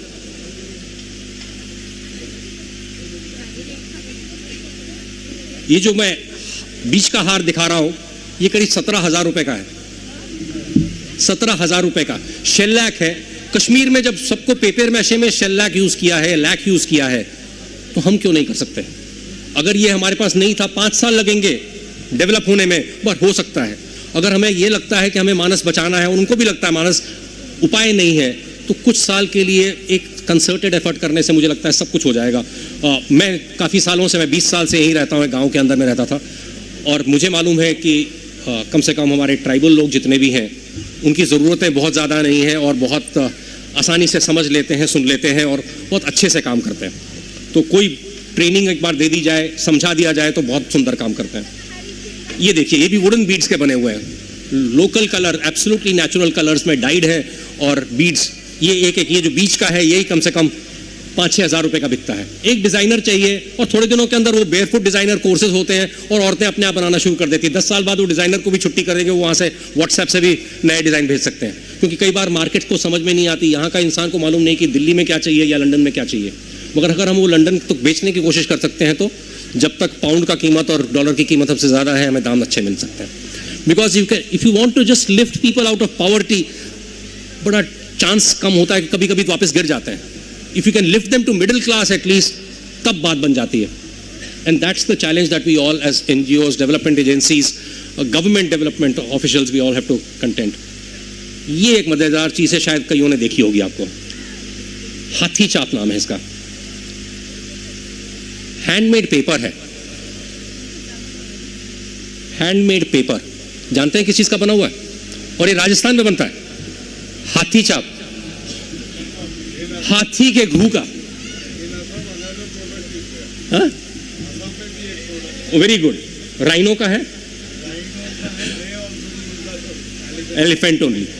So yes, I would just ask कि ये कब, अगर एलिफेंट पू का राजस्थान में सोच के बना सकते हैं जहां कभी हाथी नहीं देखा होगा, तो हमारे यहाँ हम हाथी भी देखते हैं, गैंडा भी देखते हैं, तो हम क्यों नहीं सोच रहे इसके बारे में? So can we at all think about these things? मैं थोड़ा बहुत एम्प्लॉयमेंट में वापस जा रहा हूं, क्योंकि शायद लोग ये भी एक्सपेक्ट करते हो कि एम्प्लॉयमेंट ही ज्यादातर वो है, तो मैं इसलिए कर रहा हूं कि क्या हट के कुछ कर सकते हैं, बड़ी किसी कंपनी का नहीं बनने के लिए, बट ये जो चल रहा है जितना टूरिज्म, उसमें हम वैल्यू ऐड कर सकते हैं क्या? मेमेंटोस, मेमोरीज ले जाने के लिए। और वो मेमोरीज जो है वो सिर्फ कुछ हो सकते हैं वीडियो बनाने वाले, पिक्चर बनाने वाले कुछ हो सकते हैं, मगर रिलेशनशिप बनाने वाले, ऐसी कोई मेमोरीज जहां लोग याद रखें। हम कपड़ा बेचते थे तो उसमें लिखते थे बोडो वीव्स, जिससे लोगों को दूर पे कहीं भी विदेश में भी जाएंगे तो उनको मालूम चलेगा कि बोडो जाति के नाम की कोई चीज़ है, ये असम में कोई जगह है या मानस है कहीं। मगर ये कहीं हम टूरिज्म में पैकेज ऐसा बेच सकते हैं कि आप 7 दिन के अंदर में सिरजा बनाना सीख लेंगे, आप अपना एक कमरा बनाना सीख लेंगे, एक बैम्बू की हट बनाना सीख लेंगे। वहाँ हमारे ट्राइबल लोग तो जानते थे। तब मुझे लगता है कि you are selling conservation along with the skill, and मजा का मजा अपना है। You can sell it I think at 50,000 rupees also, and people will love to do it. How do you milk a cow, how do you collect honey, ये सारी चीजें जो हैं शहर वालों को नहीं मालूम है, विदेश वालों को तो बिल्कुल नहीं मालूम है। हमारा सिटी बेस्ड सोसाइटी है, हमारी अभी तक एक ग्रामीण फॉरेस्ट बेस्ड सोसाइटी बहुत है। And can we preserve this while earning more money? That's what I am trying to sell. Research is another big thing. और मैं कल रात को यहाँ रह रहा था और मुझे मालूम चला कि रेनी सीजन 5-6 महीने तो एक भी रूम ऑक्यूपाइड नहीं होता। तो इसके लिए क्या किया जाए? अगर पर्शियन राजा आके कश्मीर के अंदर उन्होंने एक इस किस्म का विंटर प्रूफिंग किया, तो हम हमारा मानसून प्रूफिंग क्यों नहीं कर सकते? ऐसी कुछ एक्टिविटीज कोशिश करें। 2-4 साल 5 साल लगेंगे, ट्रिकल बढ़ेगा।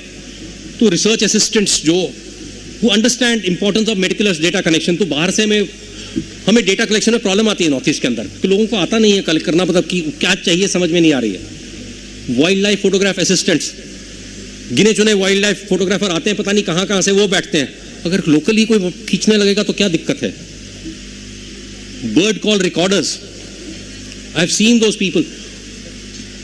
अगर आप लोकल आदमी को जानते हैं, वो फट से आवाज सुनते ही उसको मालूम चलता है कि कौन सी बर्ड होगी और कितनी ऊपर होगी और कौन से पेड़ पे बैठी होगी।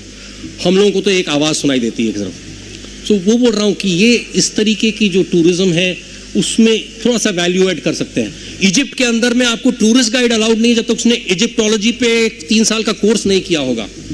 क्या हमारे टूरिस्ट गाइड्स को अपने बोडोलैंड के बारे में, असम के बारे में काफ़ी कुछ मालूम है कि नहीं? क्या हम कुछ कोर्स चालू कर सकते हैं उसके लिए, कि कम से कम हमारा इंसान जो है वो ऑर्निथोलॉजी थोड़ा जानता है, बर्ड वॉचिंग जानता है, टूरिज्म जानता है, उसके लिए हम कोर्स कर सकते हैं जहाँ। तो वो मैं कह रहा हूँ कि थोड़ा सा हमें सारा देना पड़ेगा। Can we do poets retreat? इतना बढ़िया क्रिएटिविटी बेस्ड कोई एनवायरनमेंट मिलेगा नहीं। कलम को छुएंगे तो शायद अपने आप गजल निकलनी शुरू हो जाती है, शेर लिखना शुरू हो जाएगा।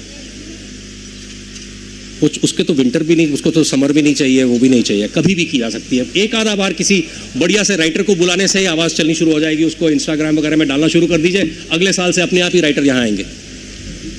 We could have authors retreats, we could have so many, we could have development workers retreats here. हमने एक बार लीडरशिप कोर्स किया था एनजीओज के लिए।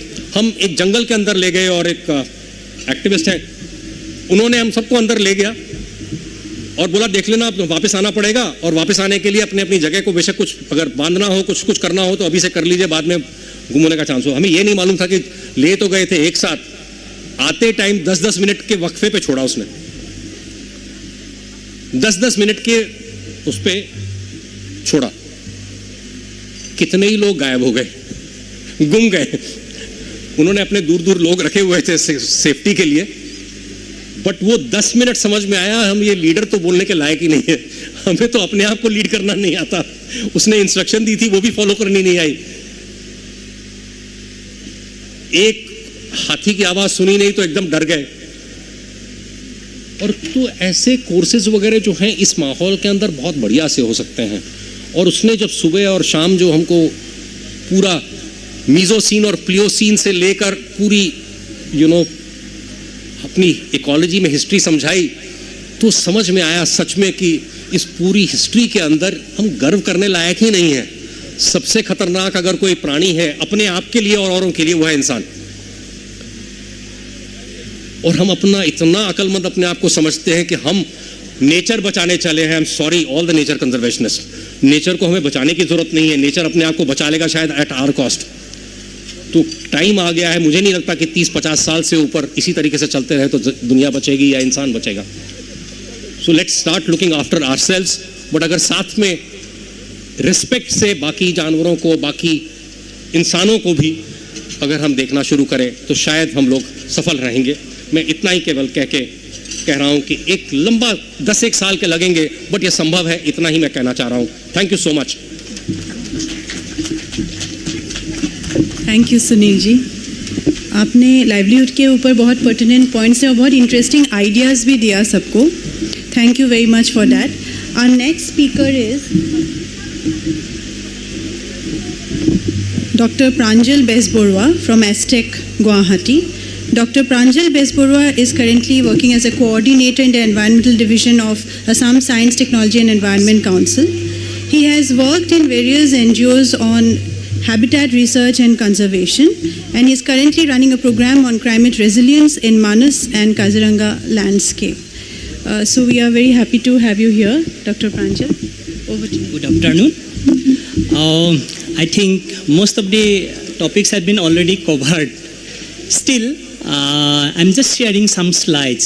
Actually, when in 1999, as a researcher, I came to the Manas landscape, I thought that I would stay for 3 years, complete my PhD and settle somewhere.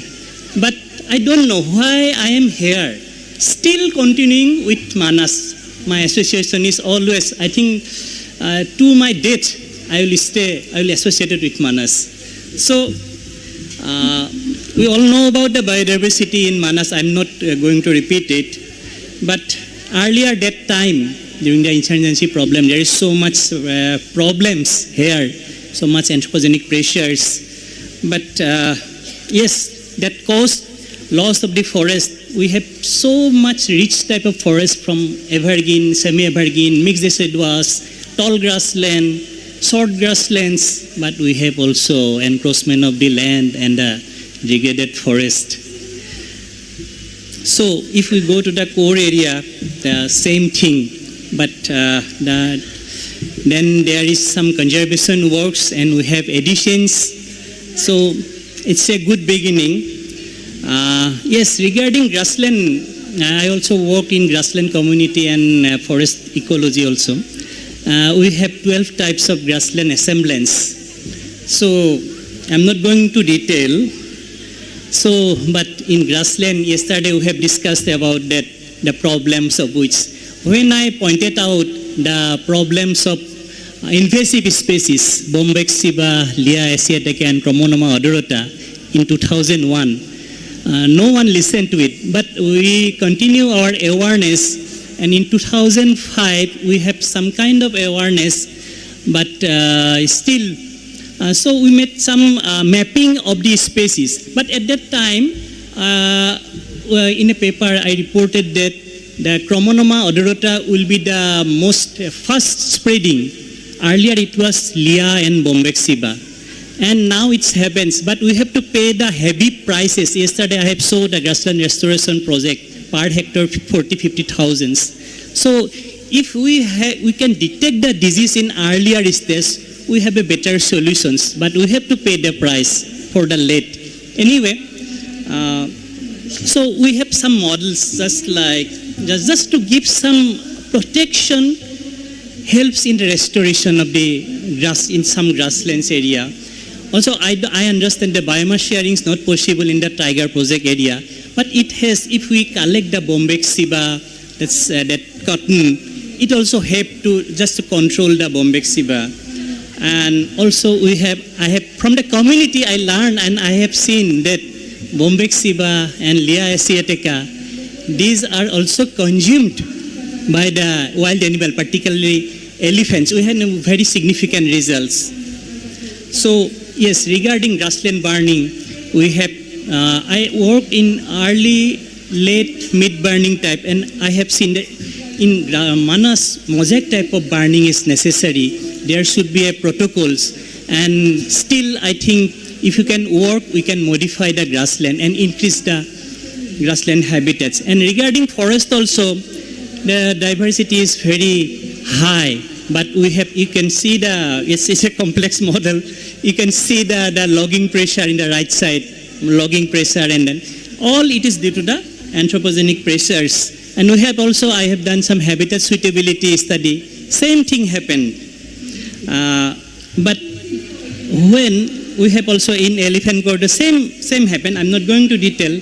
The next come to the community. Yes, Raj Bosusi already informed you about the Manas Mauzigenry model.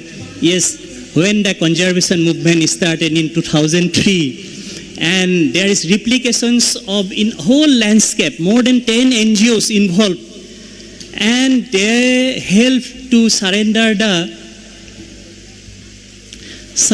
the poachers and loggers, and they turn to the conservation volunteers, hardcore. That means from Ratnakar to Valmiki.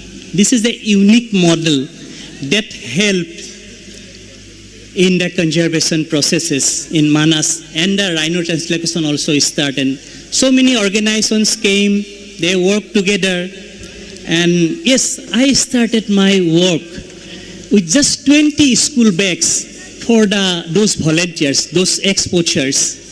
And yes, it's a result is something different, and we continued. Now 300 school bags we have provided.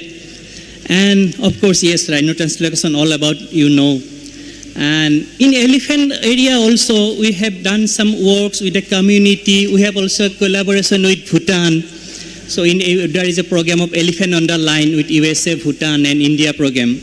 So it's due to the, and next one, another example is in the Eastern Buffer, particularly I am confined my work in Eastern Buffer. In Eastern Buffer, you will find a Dongban committee system in Subankhata RF. So here the people share harvesting river water, and they provide the community services. Voluntarily, they have to work in the band, and there is a system like 80 years old system. They just open and just close the different canals, and every household get water. But if you do not do that, the volunteer works, you have fines and you have social boycotts. And during that period, one NGO, he came, they are just giving the just protection, some awareness, and there is gradual restoration of the forest. And another NGO is Manas Soukhi Khonkor Ecotourism Society, and the president is Bijoy Sudhuri. He was also Poribesh Mitra by government of Assam. He was declared Poribesh Mitra. He is a silent hero. He already restored more than 7 square kilometers of forest. This is a unique example of the conservations. So, yes, this is the system, the Dongban system, still continuing. When government system fails, the community system exists, and we need to improve it. So you can see the restored forest by their groups. And yes, we are also working with the forest department, a community. We are providing supports from our sides. And yes, the last one is this alternative livelihood. And we did some survey, and based on their choices, we selected some kind of livelihood where very less amount of land is required. Just our Kol Sahab ne bataya hai, yes, honey collection. Yes, we provided 15 days training for already completed 7 trainings in the landscape. Very good results. We have honey, we have bee wax, it's used as a cream. We are now thinking about bee venom. but for that we need some kind of technologies. We need more bee farmers.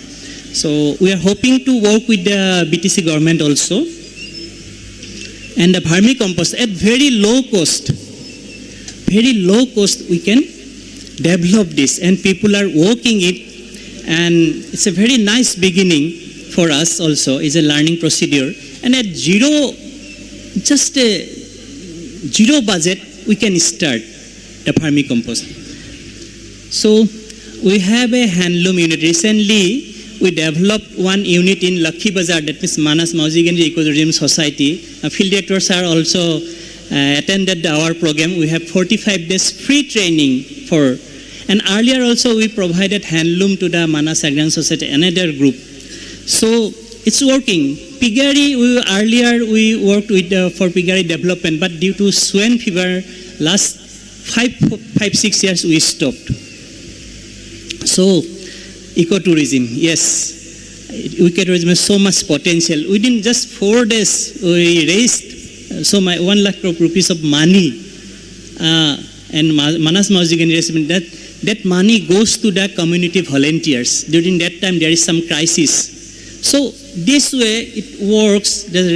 And also recently we provided 1 kilowatt and 2 kilowatts this solar system to the schools. And it declined the budgets, that means the electricity bill.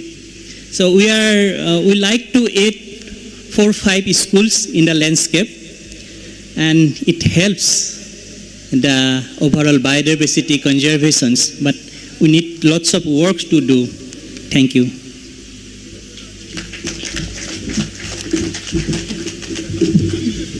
Thank you, Dr. Pranjal.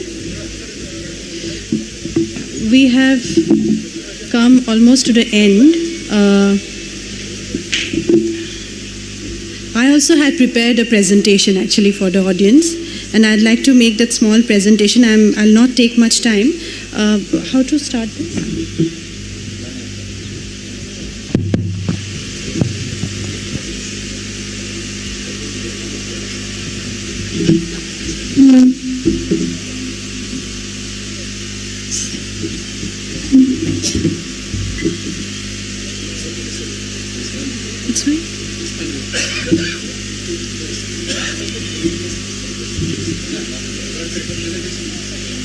Put together a small presentation, but most of the points that I'm going to talk is already been raised by our distinguished panelists. So before I begin, I'd like to thank BTC and the organizing committee for inviting me, and I feel honored to be a part of such a distinguished panel.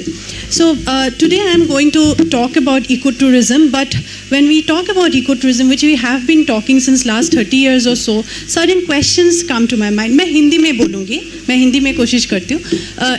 जब हम ecotourism का सुनते हैं, ecotourism शब्द को सुनते हैं और अलग अलग इकोटूरिज्म साइट को भी जाते हैं, तो कुछ कुछ सवाल ऐसे मन में आता है. वही सवाल के ऊपर आज हम थोड़ा सा आपके बीच में हम लेके आए हैं, थोड़ा चर्चा करने के लिए. सो टूरिज्म तो सब कोई जानते हैं ना. तो टूरिज्म होता क्या है कि हम जब कहीं नई जगह जाते हैं, अपनी लीजर के लिए, रिलैक्स करने के लिए हम जाते हैं, हम पैसा देके, टूरिज्म एक प्रोडक्ट है, हम पैसा देते हैं, वो हम लीजर, वो आराम, रिलैक्सेशन हम खरीद लेते हैं और हम मज़ा करके वापस आ जाते हैं. तो अराउंड 1967 में एक लेडी थी, रेचल कार्सन करके, उन्होंने किताब लिखा साइलेंट स्प्रिंग. उस किताब में उन्होंने लिखा उनके घर के बगल में ना DDT का बड़ा स्प्रे हो रहा था, नया नया.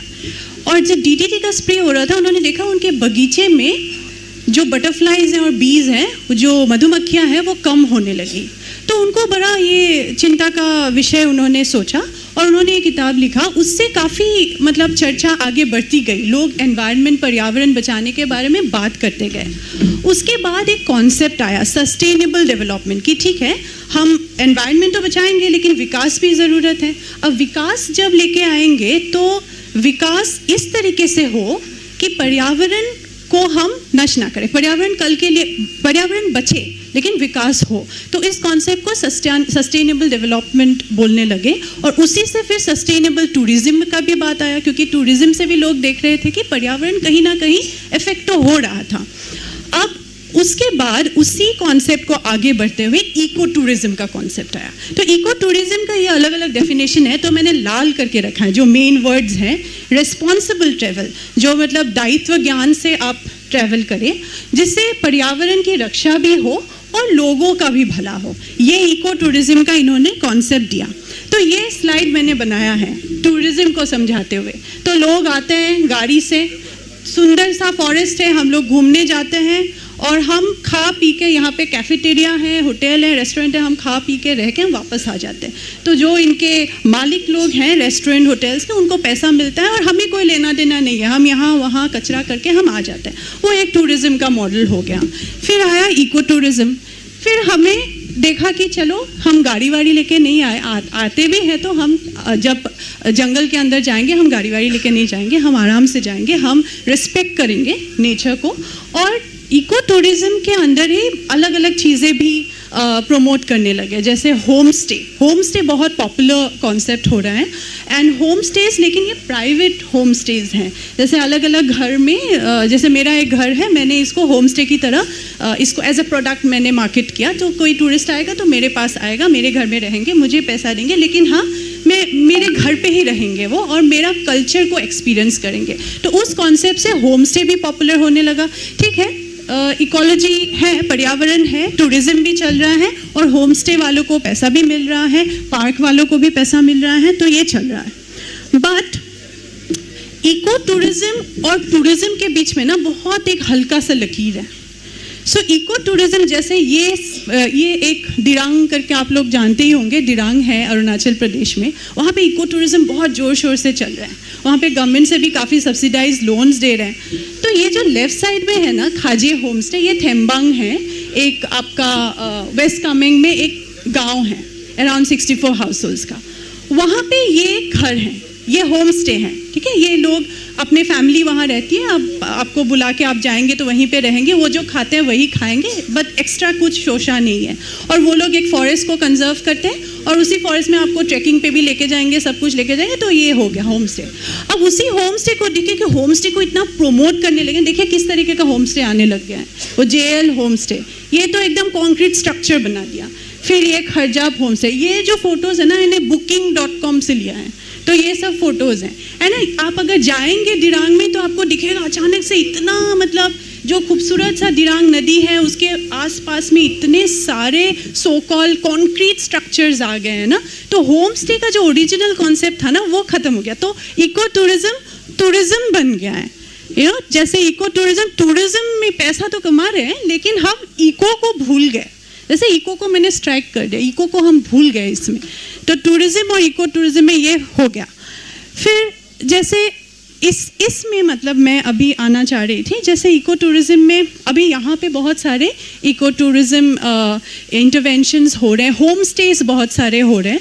तो इसीलिए मतलब मैं आपके साथ कुछ एग्जांपल्स भी शेयर करना चाहती थी, सो दैट आप लोग थोड़ा सा केयरफुल रहें, थोड़ा सा आप सावधानी बरतें कि हम टूरिज्म करते करते ना, वो इको टूरिज्म करते करते इको को ना भूल जाए।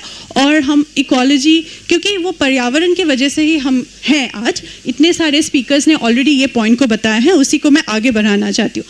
तो हम लेके आए हैं एक concept, community based tourism. Community based tourism same है इको टूरिज्म, बट यहाँ पे जो मैं एक कॉन्सेप्ट को आपके सामने लाना चाह रही हूँ, डेट इज़ जैसे एक गाँव है, तो एंटायर विलेज, जो पूरा गाँव है ना, वो एक साथ एक संगठित तरीके से टूरिज्म करे, सिवाय अकेले पूरा गांव का एक संगठन हो और वो संगठित तरीके से टूरिज्म करे। इतना आसान नहीं है सारे लोगों को एक साथ लाना, काफ़ी चैलेंजेस हैं, काफ़ी टाइम टेकिंग है, लेकिन जहाँ पे हुआ है ऐसा मॉडल, वहाँ पे काफ़ी सस्टेनेबल भी हुआ है और गांव भी इकट्ठे वो एक एम्पावर हुआ है। जैसे ये है, ऐसे मैंने दिखाने की कोशिश किया है डायग्रामेटिकली। तो ये जैसे जंगल है, ठीक है, ये जो प्रोटेक्टेड एरिया है वो तो है ही है, वो तो वैसे ही प्रोटेक्ट हो रहा है, ठीक है। लेकिन जो गांव का छोटे छोटे इकोसिस्टम्स जो हैं वो तो प्रोटेक्ट हम ही को करना है ना। तो इको टूरिज्म के मामले में सपोज मेरे घर के पीछे एक पुखर है, पॉन्ड है एक, हाँ, अब इतने सारे टूरिस्ट आने लगे, वो सामने वाले होम स्टे में ज़्यादा जा रहे हैं, तो मुझे भी अपना बनाना है घर, तो मैंने उसको ना वो कर दिया, क्या करते हैं, फिलअप कर दिया। और फिलअप करके मैंने वहाँ पे एक कॉन्क्रीट सा बिल्डिंग बना दिया सो दैट मेरे पास भी और टूरिस्ट आए और मज़ा आ जाए, मुझे और पैसा मिले। तो वो क्या इको टूरिज्म है? तो वो कॉन्सेप्ट को मैं आपको समझाना चाह रही हूँ कि अकेले अगर मैं करती हूँ तो मेरा मोटिवेशन हमेशा पैसा होता है मोस्ट ऑफ द टाइम ना। तो अगर संगठित तरीके से करते हैं तो कुछ रेगुलेशन होगा गांव का, कुछ सैंक्शंस होंगे। अगर मैंने अपना पॉन्ड को फिलअप कर दिया तो मुझे कुछ फाइन देने पड़ेंगे, मैं नहीं कर सकती हूँ ऐसा। तो उस तरीके से वो संगठित तरीके से अगर हम इको टूरिज्म करें, एक गाँव का पहचान बनाए टूरिज्म के थ्रू, तब शायद टूरिज्म, इको टूरिज्म भी होगा, फायदा गांव को पूरा फ़ायदा मिलेगा और बायोडाइवर्सिटी भी प्रोटेक्ट होगा। जैसे ये एक इनवायलेट स्पेस है, प्रोटेक्टेड एरिया, लेकिन हमारे घर का जो बाड़ी है वो तो हम ही को प्रोटेक्ट करना पड़ेगा। तो उस कॉन्सेप्ट से हम कम्युनिटी बेस्ड टूरिज्म ला रहे हैं। तो यहाँ पे पैसा भी कमा रहे हैं, लेकिन वो पैसा बायोडाइवर्सिटी कंजर्वेशन में भी जा रहा है और हमारे पास भी आ रहा है, हम अपने बच्चों को भी पढ़ा लिखा सकते हैं। बायोडाइवर्सिटी कंजर्वेशन में कैसे आ रहा है? ऐसा नहीं कि मैं जाके फॉरेस्ट डिपार्टमेंट को कुछ पैसा दे रही हूँ, वो भी हो सकता है, लेकिन वो मैं मीन नहीं कर रही हूँ। मैं मीन कर रही हूँ जैसे मेरे घर का जो छोटा इकोसिस्टम है उसको मैं अगर ठीक से रखूँगी तो एक कंटिन्यूअस पैच है ना, ये एक लार्जर लैंडस्केप में मेरा कॉन्ट्रीब्यूशन हो सकता है। तो वो पॉइंट को मैं आपके सामने रखना चाह रही हूँ। ये एक केस स्टडी है, ये सर्ची विलेज है, ये आपका ग्रेटर हिमालयन नेशनल पार्क है हिमाचल प्रदेश में। यहाँ पे क्या हुआ, वो इको टूरिज्म शुरू हुआ था। जब इको टूरिज्म शुरू हुआ वहाँ पे ऐसे टूरिस्ट लॉजेस बहुत बनने लग गए ना, होम स्टेज भी बहुत कॉन्क्रीट तरीके से, उन्होंने अपना नेचुरल वे में नहीं रखा अपने होम स्टेज, बनाते गए। तो ओवर लास्ट 2021 में वहाँ पे काफ़ी फ्लड्स आए, बहुत सारे नेचुरल डिजास्टर्स हुए और लोगों ने देखा, गांव वालों ने, कि गांव का ना ज़मीन बेचे जा रहे हैं, गांव का पूरा डेमोग्राफी चेंज हो रहा है ना। तो उन्होंने तब डिसाइड किया कि हमें अभी हाथ में लेना है, हमें गाइडलाइन बनाना है। तो उन्होंने फिर अपना गाइडलाइंस बना के एक संगठन बनाया और इको टूरिज्म को उन्होंने थोड़ा रेगुलेट करने की कोशिश किया। ये है नंदा देवी नेशनल पार्क उत्तराखंड में। ये बहुत इंटरेस्टिंग है। माउंटेन शेपर्ड्स हैं। माउंटेन शेपर्ड्स यहाँ पे क्या करते हैं कि गांव के लड़कों को माउंटेनियरिंग का ट्रेनिंग देते हैं और ये वो ट्रैकिंग का ट्रेल बनाते हैं। तो लोग, टूरिस्ट जब आते हैं वो ट्रैकिंग के लिए लेके जाते हैं और गांव में रुकवाते हैं, गांव के होम स्टेज में रुकवाते हैं। तो वो गांव जो है ना, वो ट्रैकिंग के लिए जाना गया है। वो उनका मेन यूएसपी प्रोडक्ट है, which is very much close to nature. वो कोई अलग फॉरेन प्रोडक्ट नहीं है। थेम्बांग में जो मैंने अभी आपको घर दिखाया, उसमें क्या है, वो बहुत इंटरेस्टिंग है। वो डाइवर्सिफाइड लाइवलीहुड्स है। उन्होंने उसको एक्चुअली उसकी नींव जो है WWF ने ही रखा था। उसमें क्या है, जैसे होम स्टे है, अब सबका घर तो होम स्टे लायक नहीं है, कोई का घर होम स्टे लायक है। तो बाकी लोग क्या करेंगे, बाकी लोग क्यों जुड़ेंगे संस्था के साथ? तो उन्होंने ढेर सारे एक्टिविटीज़ लगाए। जैसे अगर मेरा होम स्टे है, मेरा घर थोड़ा ठीक ठाक है, तो उसको वहाँ पे मैं मेहमानों को रखूँगी। आपका अगर घर थोड़ा ठीक ठाक नहीं है, कोई बात नहीं, आप खाना देना, आप खाना प्रोवाइड करना। अब कोई और है जो, ठीक है, आप ट्रैकिंग पे लेके जाना। इस तरीके से ना डाइवर्सिफाई कर रहे। कोई एक छोटा सा SHG ग्रुप है जो हैंडलूम प्रोडक्शन करता है, वो हैंडलूम बेचते हैं टूरिस्ट को, बाहर से कोई प्रोडक्ट नहीं लाते। एक सोविनियर स्टॉल रखने का उन्होंने डिस्कशन किया। उस तरीके से डाइवर्सिफाई कर दिया, लेकिन गाँव में ही, तो गांव का एक नीश बन गया। और थेम्बांग वहाँ पे एक कमेटी बनाई गई। वो एक CCA एक फॉरेस्ट को कंजर्व भी करते हैं, वो अलग बात है, लेकिन इको टूरिज्म उन्होंने उस तरीके से किया। नामफा के बहुत लोग जानते होंगे। वहाँ पे जैसे आपका टाइफा के कम्युनिटी, मतलब टाइफाके का मंदिर है जो सिंगफो लोगों का आपका कम्युनिटी है, वहाँ पे मेन है, वहाँ पे कोई फॉरेस्ट के बारे में बात नहीं करता, वो कल्चर देखने जाते हैं, वो उनके घर में रहते हैं, उनका खाना खाते हैं, वो कल्चर देखने, वही उनका प्रोडक्ट है इको टूरिज्म का। खोनामा बहुत इंटरेस्टिंग है। मैं पिछले कुछ दिनों से इनफॉर्मली भी बहुत लोगों से बोल रही थी, मैं अभी फिर से बोलना चाहती हूँ। खोनामा नागालैंड में क्या है, गाँव में एक विलेज, ट्राइबल विलेज है, स्ट्रॉन्ग विलेज काउंसिल है, जो आप लोग के गांव में भी हो सकता है। विलेज काउंसिल है, गांव के अंदर आने के लिए उनसे परमिशन लेना पड़ेगा और गांव में कोई भी होम स्टे में भी रहने के लिए परमिशन लेना पड़ेगा। तो ऐसा नहीं है कि किसी को भी अगर कोई आके बहुत बदतमीजी से रह के गया, उसको नेक्स्ट टाइम से वो नहीं मिलेगा, परमिशन नहीं मिलेगा आने के लिए। और जंगल जाने के लिए की भी परमिशन लेना पड़ेगा। वहाँ पे जैसे कुछ रूल्स हैं कि ड्रोन फोटोग्राफी नहीं हो सकता है, ऐसे कुछ ना, जिसमें वो गाँव का नेचर सर्विलेंस पे आ जाए, वो उसको रोकते हैं। मतलब विलेज काउंसिल, और सबसे इम्पॉर्टेंट वो विलेज काउंसिल्स में ये इकोलॉजी का जो काम करते हैं ना, वो यूथ हैं, यंग लोग हैं। जैसे राज जी बता रहे थे that youth has a very strong role. वो यूथ को अगर हम लोग वो जो क्या बोलते हैं इकोसेंट्रिज्म बोलते हैं हम अंग्रेज़ी में, जिसमें हम सोचते हैं कि हम कोई एक ऊंचा, जैसे बता रहे थे कॉल जी, जैसे हम we are a human being, हम लोग मतलब इंसान है, कोई एक बड़ा स्पीशीज़ नहीं है, हम भी उनमें से ही एक हैं। नो, चींटी का जितना इंपॉर्टेंस है उतना ही हमारा भी इंपॉर्टेंस है। तो वो कॉन्सेप्ट को लाना पड़ेगा। ये एक है अन्नपूर्णा कंजर्वेशन एरिया। इसमें मैंने एक लिस्ट दिया था डिफरेंट टाइप्स ऑफ, ये एक्चुअली एक पेपर था, एक नवीन बराल करके इन्होंने लिखा था, ये नेपाल में है। ये अलग अलग टाइप का जो एक होम स्टे के अंदर ही किस तरीके का एक्टिविटीज़ इन्होंने ट्रेनिंग दिया है। तो ये अलग अलग लोग गांव में, जैसे मान लीजिए 100 घर हैं, उसमें हर घर से कुछ कुछ ऐसे ग्रुप्स को हम इस तरीके से डाइवर्सिफाई कर सकते हैं, तो एक संगठित तरीके से इको टूरिज्म चला सकते हैं। सो लास्ट में, ये लास्ट स्लाइड है मेरा, तो एक है कि हम, ठीक है, इको टूरिज्म से इको को नहीं भूलना चाहिए, हमेशा ध्यान में रखना चाहिए, क्यों, और हमारे छोटे इको सिस्टम्स को भी बचाना चाहिए as much as the protected area. Secondly, diversify करना चाहिए, एक ही स्रोत नहीं होना चाहिए, गांव लेवल पे अलग अलग स्रोत होना चाहिए आजीविका का। थर्डली, किस तरीके से हमारे थोड़े से earnings back to biodiversity conservation हो सकता है, वो हमें थोड़ा सा सोच विचार करना चाहिए। इसका कोई टेक्स्ट बुक टेम्पलेट नहीं है, ऐसा नहीं है कि फलाने जगह पे ये हुआ तो यहाँ पे भी ये होगा ही होगा। कुछ हमें चर्चा करना पड़ेगा, निकालना पड़ेगा, अच्छे से स्टडी करना पड़ेगा, संगठन बनाना होगा। गांव में संगठन बहुत ही बड़ा चैलेंज है, उसका टाइम टेकिंग है, और अभी मुझे पता है कि गवर्नमेंट के पास भी और एनजीओज के पास भी बहुत लिमिटेड टाइम होता है, शॉर्ट टर्म प्रोजेक्ट्स होता है। तो हम जैसे मान लीजिए 40 गांव में काम कर ही रहे हैं, लेकिन एक में अगर पायलट तरीके से एक कंसर्टेड एफर्ट दे, तो हो सकता है उसके एग्जाम्पल से बाकी लोग भी थोड़े प्रभावित हो। उस तरीके से हम आगे बढ़ सकते हैं गाँव वालों के कोऑपरेशन से। चैलेंजेस हैं इसमें, वही जो मैं बोल रही हूँ, एक तो संगठन बनाना, और एक जो वो लाइवलीहुड डाइवर्सिफाई करेंगे ना, उसमें हम डिस्ट्रीब्यूशन कैसे करेंगे। जैसे मेरे घर में होम स्टे है, तो मेरे ही घर में लोग आ रहे हैं, बगल वाला का होम स्टे में नहीं जा रहे, तो इसमें ना जलन हो गया, मतलब मुझे गुस्सा आने लगा। तो वो वैसे कॉन्फ्लिक्ट्स को किस तरीके से एड्रेस करेंगे, कैसे इक्विटेबली डिस्ट्रीब्यूट करेंगे, वो सारी चर्चा हमें संगठन में करना पड़ेगा, बहुत स्ट्रांग संगठन बनना पड़ेगा। और अगर गाँव में 5-6 अलग अलग टाइप के कम्युनिटी हैं, तो एक रिप्रेजेंटेशन लेके हमें शुरू में स्टार्ट करना पड़ेगा कहीं से।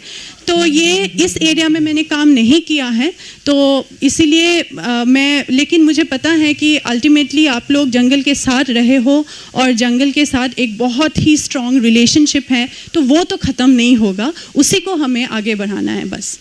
So having said that, thank you very much, that's all.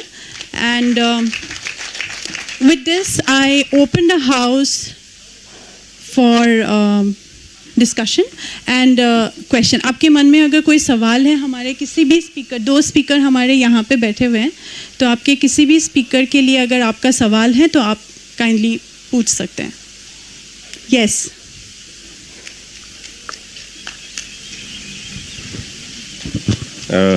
Thank you. I think I have just a general observation to everybody. In fact, Mr. Kaul, you did manage to try on that. So I think most of the time when we have this such kind of international seminars, we tend to try to dig more and more into this theory part. So now I have recently been to Kaziranga, and this Manas, I came in 1987. That was my first time coming to Manas, and that was in 87.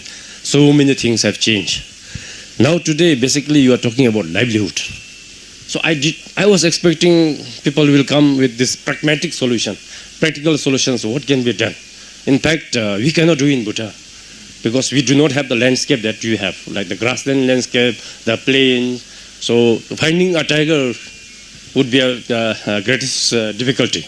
But yet we are also thinking that maybe if we open up, we have these trekking routes going on into the park. So my only practical thing that I want to say is, this is very much feasible either in Manas, Kaziranga. I have not been to other parts, actually, even in Pongomitra. So what I could see is, you have so many gypsies going into the park.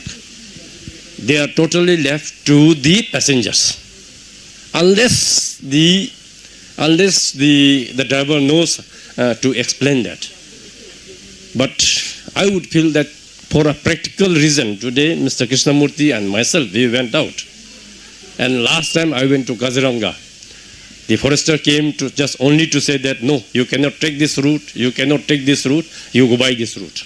This is the tourist certified routes. What about if you have the local people, the livelihood there is where it comes? I don't believe this ecotourism concept coming up and the homestay. Recently I went to Hachin and Hachung. Beautiful houses all run by not the Sikimins, not Hachin and Hachung, but is run by somebody else. So what kind of ecotourism that you are talking about? Now, if you are not able to get to basic to the people, here I would say that in Kaziranga and Manas, there's a huge possibility of, I am told that you have already started with the guide trainings. See, not everybody can do everything. Some can be a bird lover, some can be the ecosystem, some can be on the insect, some can be on the gretel mammals. So that's what you can train this, and this is an immediate opportunity. I'm sorry that we do not have such kind of landscape apart in a little bit of the Manas and then the Fifth Wildlife Sanctuary, where we could have this opportunity of giving back to the people who are living around this park. So I thought that was what, like, many of you have scratched so many out of your heads to prove that you have done research on something. Now the research should come on the ground. The rains have gone now, so something has to be on the ground. So that's what I'm saying from my practical experience. I'm saying that maybe this is a greater opportunity for the people to come here. Take them a guide, let them pay hourly basis or a day basis. There are so many vehicles moving in. So leaving up to them, and then some get dejected when they come out. They say, oh, I didn't see even a single wildlife. But at least you can see the birds, you can see the landscape, you can explain to them how this is interrelated, so that people are not offended when they go out and they don't come back. So this is only a request, and I'm sorry that so many what it happens is many of the time we try to put theoretical inside, and then the audience get that interest lost. I thought this was on the practical things that can be done in Assam. Thank you. Thank you.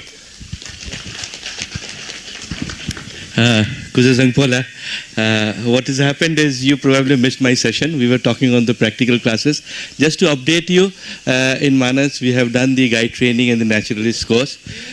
No. We also they also join the tourists who go in. Probably they didn't give it to you because you are a guest of the department, so they didn't give it to you. Otherwise, every gypsy is led by a local guide.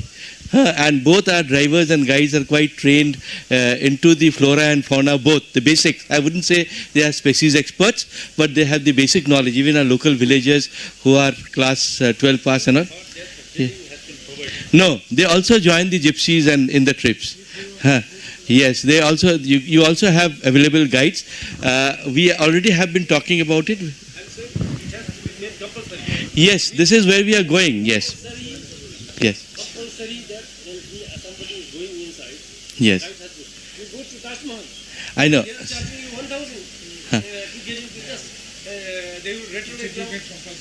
Yes. So what was happening? There was a crisis. There was a crisis of guides. So now we have trained and we have enough guides to join every gypsy. Yes. There was actually there were no trained guides actually. Yes. Because I have to respond to this question also. Because livelihood. Actually, I was not there. I should have been there in the presentation. Trust me, friends, like when the Manas first edition was notified, 350 square kilometer, we saw that 20% people, they dependent on forest resource collection as a source of livelihood. 58% they depend on forest resources as sustenance, for sustenance. And the rest, though they live very close to the forest, they do not go to extract resources. And we had series of discussions, PRA, resource mapping, planning, everything. And we, together with Krishi Bigyan Kendra, Agriculture, Veterinary and Forest Department, it's very new, but it is working so well. I can tell you that just 5 years back, every forest route means after every 1.5 kilometer or 1 kilometer, where 56, 70, 80, 100 handful cards came out, now it is 0. We address very seriously livelihood issues, but not at the cost, because they have other problems also, like human-elephant conflicts, because 35% land was not used because the crop was damaged by elephants and all. Yeah, sorry. So we are addressing and we are getting very good results, sir. You will see the results within a year.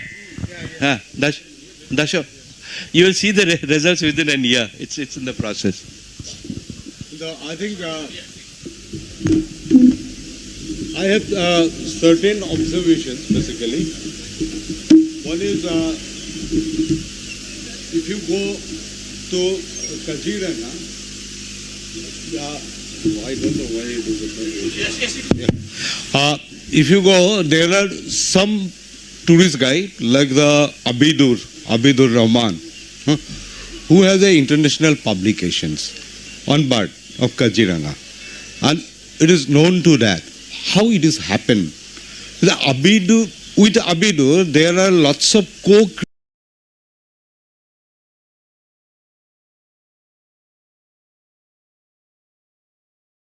creation. This is requires integrated effort of the non-profit as well as the park. How the local resources they have, which are knowledge, how that can be developed.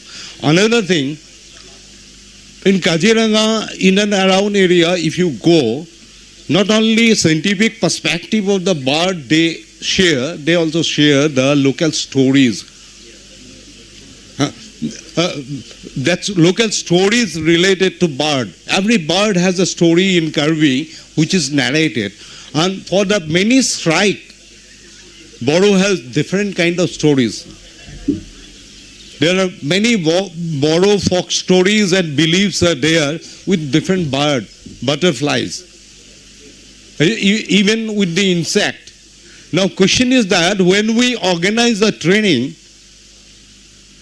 we never explore what is their traditional knowledge they have in the upbringing, how that can be a product with the tourism for interpretation to increase the more engagement of the tourist. I think this is another. And one important thing which is not there in Kaziranga and here also, I had the experience of Jaldapara. When you go for the permission and booking, everything you have to pay to the department counter. It's incorporate your entry fee, gypsy booking, even it is mandatory, a tourist guide, and department counter allot you the guide. Means everything fixed, at one point you have to pay, and everything from the department level it goes to different service provider. I think that helps the tourists coming from outside to get the proper services. I think that can be developed here also. This is not a problem. And these are some of the things so that every tourist get equal opportunities to learn and experience.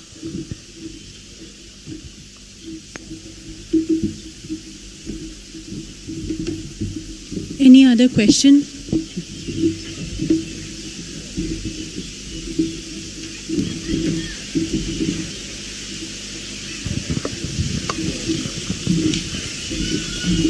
Thank you.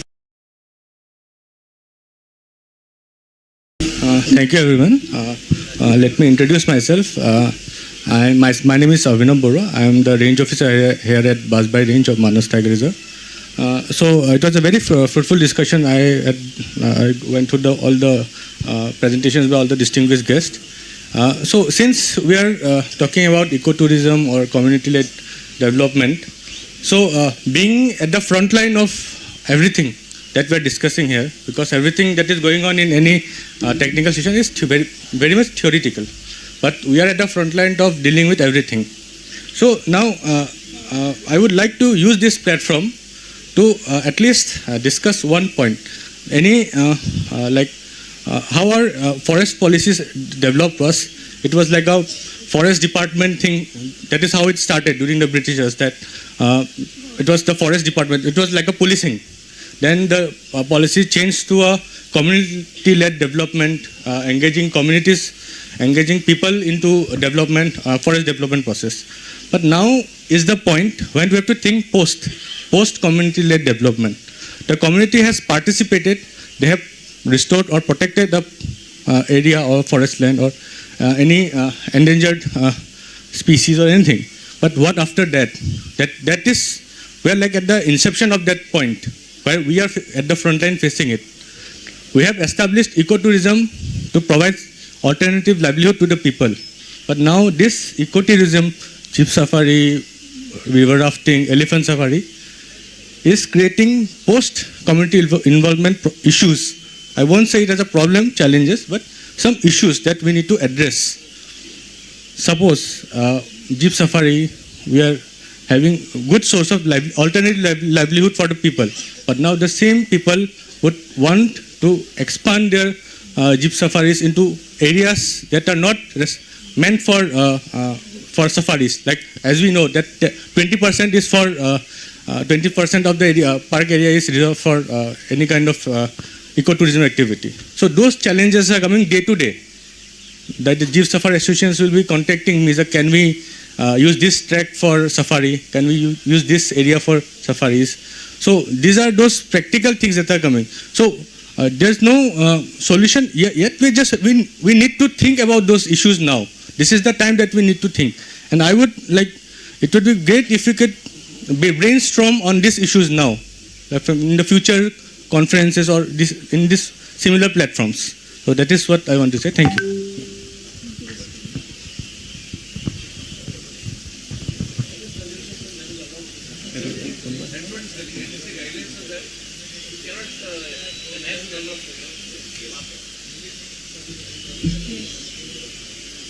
Yes.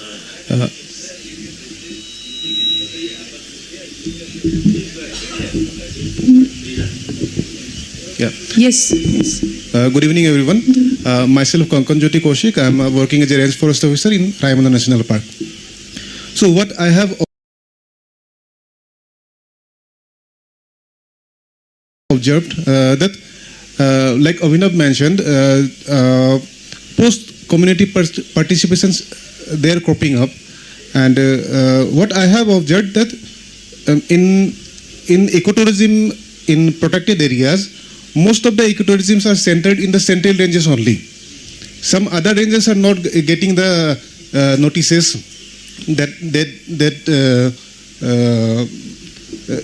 all the ranges have different diversities, different biological diversities as well as cultural diversities. So I think rather than the ecotourism being centered in one or two central ranges, if it is distributed among all the ranges, then such challenges can be mitigated. That's all. I am grateful to both our range officers for bringing this question. आप लोगों ने जो मुद्दा उठाया ये एकदम ज़रूरी मुद्दा है. हमारी 5 years plan जो है मैनेजमेंट प्लान उसमें ये कवर नहीं होती है. Now it is time कि हम लोगों को एक्सपर्टाइज से हर एक जगह का हमें कैरिंग कैपेसिटी हमें नापना पड़ेगा, उसके ऑल्टरनेटिव्स ढूंढना पड़ेगा, and we have to collaborate with the tourism industry and create packages. है ना कि जैसे 3 days या 4 days है तो which are the places they can visit, कौन कौन सा विजिट करना है, क्या है नहीं करना है। तो उसमें हमें, क्योंकि अभी तक क्या हुआ है कि इंडस्ट्री ने देखा है यही सिर्फ एक अट्रैक्शन है, यहीं से एलिफेंट राइड होता है, यहीं से राफ्टिंग होता है, यहीं से सब कुछ होता है। तो all points have been centred over here all these years. So now it is time for the park management also rethink based on the stakeholders कि इसको हम लोग कैसे स्प्रेड करेंगे कि एक ही जगह में सब लॉजेस नहीं हो, एक ही जगह में सब जिप्सीज नहीं हो। So this we have been successful in some of the protected areas close by. We have already worked out on this model and I am very sure it will be possible for Manas and Raimana, both the places. Thank you.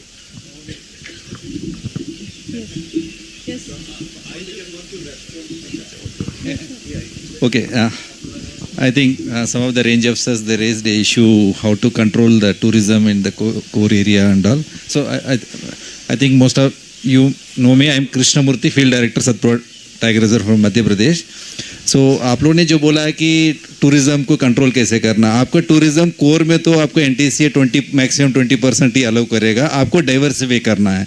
आप क्यों केवल ये जो protected area आपको national park ही देख रहे हैं, आप बफर एरिया देखिए और फॉरेस्ट एरिया देखिए, आप और डाइवर्सिफाई करिए। There are many examples in India, like Tadoba आप देखेंगे कोर जोन से ज़्यादा बफर जोन हो गया। मध्य प्रदेश में भी हम लोग कोर जोन में टूरिज्म को जितना है उतना ही कर पाएंगे, उसको हम डाइवर्सिफाई करके बफर में ले जा रहे हैं, टेरिटोरियल एरिया में ले जा रहे हैं। सो ये प्रकार का आपको डाइवर्सिफाई करना पड़ेगा। केवल आप इसी नेशनल पार्क को ही मत देखिए, क्योंकि you have a beautiful landscape, you have a boating facility, you have rafting है, ये माउंटेनियरिंग का है, ट्रैकिंग रूट्स है। सो अल्टरनेट रूट्स और alternate eco tourism activities you have to identify. वो पार्क अथॉरिटीज डिपार्टमेंट का काम है, वो करना ज़रूरी है फ्यूचर इस एरिया को टूरिज्म बढ़ाने के लिए। जैसे सर ने भी बोला, हम लोग जब कल भी गए थे आज भी गए थे, first you should have guides, sufficient guide. Suppose आपके पार्क में 100 गाड़ियां जा रही है तो आपके पास कम से कम 125 गाइड आपके पास होना चाहिए। सो ये सिस्टम एक आप इन्वॉल्व कर लीजिए, इससे क्या होगा 125 लोगों को आप रोजगार से जोड़ सकते हैं। सो ये उसके साथ साथ एक मैं ये देख रहा हूँ कि मध्य प्रदेश में हम लोग वुमेन गाइड्स, वुमेन ड्राइवर्स को भी प्रमोट कर रहे हैं। ये एक वुमेन पार्टिसिपेशन नहीं है, वो भी आप लोकल कम्युनिटीज से कुछ वुमेन्स को लेके गाइडिंग में आप इन्वॉल्व कर सकते हैं। एंड सभी गाइडों का एक यूनिफॉर्म रहे, जैसे हम लोग मध्य प्रदेश में रोस्टर सिस्टम है, गाइड है, रेट शुड बी फिक्स्ड। उनको जो पर ट्रिप का जो रेट होता है, जैसे मध्य प्रदेश में 2-3 कैटेगरीज हमने रखे हैं, G1 G2 एक नेचुरलिस्ट होते हैं। सो आपके जैसे उनका स्किल अच्छा होता है उसको ग्रेड में बदलते हैं। सो उनको एक ट्रिप को कम से कम 600 रुपये मिलता है। सो ये चीज़ भी हमारा मतलब प्लानिंग में होना चाहिए, मिनिमम वेजेस क्या हो। एंड वो जो व्हीकल्स भी है, व्हीकल्स भी मैं अभी आप लोगों को भी ये करना चाहता हूँ। मध्य प्रदेश में जो व्हीकल्स है वो कोड, कलर कोड है, सारा व्हीकल्स एक जैसे दिखेगा। पार्क के अंदर जाएंगे, बिल्डिंग्स का एक जैसे होना चाहिए। दूसरा वो जो इन लोगों का जो ड्राइवर्स का यूनिफॉर्म टाइप होना चाहिए। इससे क्या होता है, जो टूरिस्ट बाहर से आते हैं वो इम्प्रेस होते हैं, उनको अच्छा फील होना चाहिए। टूरिस्ट तभी आएंगे आपका यहाँ पे कुछ यूनिक चीज़ हो, यही चीज़ इसीलिए आते हैं। आप मनास में इतना यूनिक चीज़ है, वर्ल्ड हेरिटेज साइट है, जो नेचुरल ब्यूटी है, इसका पोटेंशियल बहुत ज़्यादा है। So tourism, there will be always pressure, there will be always, it's a complex situation में हम लोग रहते हैं। बट इसको कैसे स्ट्रीमलाइन करें, इसको डाइवर्सिफाई करें, इसको बाकी जगह को कैसे ले जाएं। अपार्ट फ्रॉम नेशनल पार्क अंदर आपके पास बफर तो बहुत है, पार्क भी बहुत बड़ा है। सो इसलिए कि धीरे धीरे इसको डाइवर्सिफाई करके करने से आप ज़्यादा लोगों को रोजगार से जोड़ सकते हैं। Thank you. Yeah, you are right, Krishnamurthy. Like what Kankan Jyoti was telling about Raimana National Park, that is a buffer area of this tiger reserve. So there we are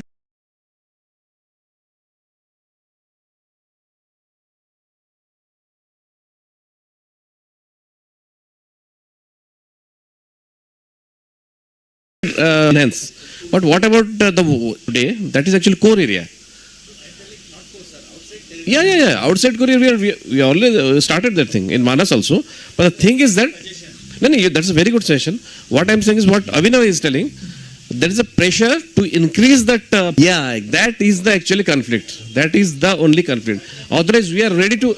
Yes, only in the buffer area. That's what I'm saying. So there is a confusion actually. We also want to enhance number of paths. That will be better for livelihood of people also.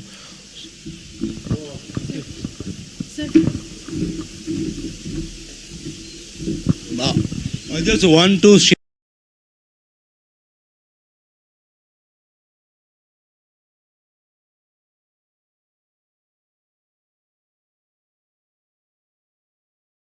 here some of the alternative, because how the pressure can be transferred right way with proper engagements outside the park in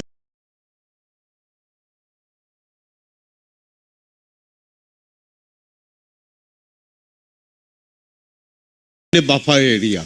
Basically, in 1993, the park director of Manas insists and initiative. There is a village called Koreveri in Buyapa branch. Because of the director inspiration, villagers develop a forest, good forest. People getting the benefit out of it. Very recently, we conducted a study about the presence of bird and other and others in that forest.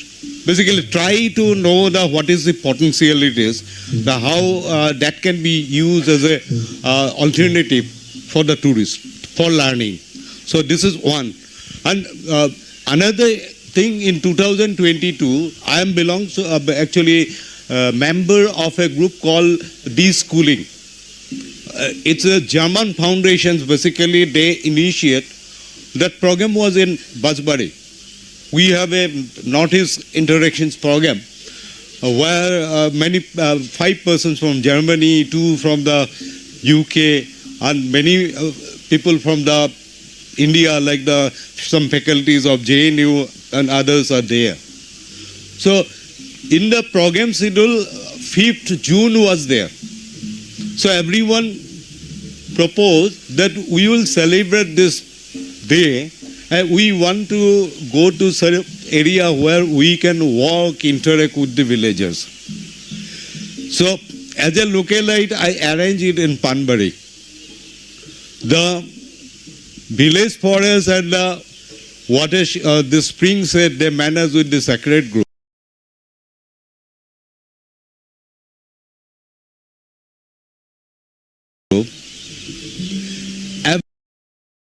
That in one earned 7 lakhs rupees.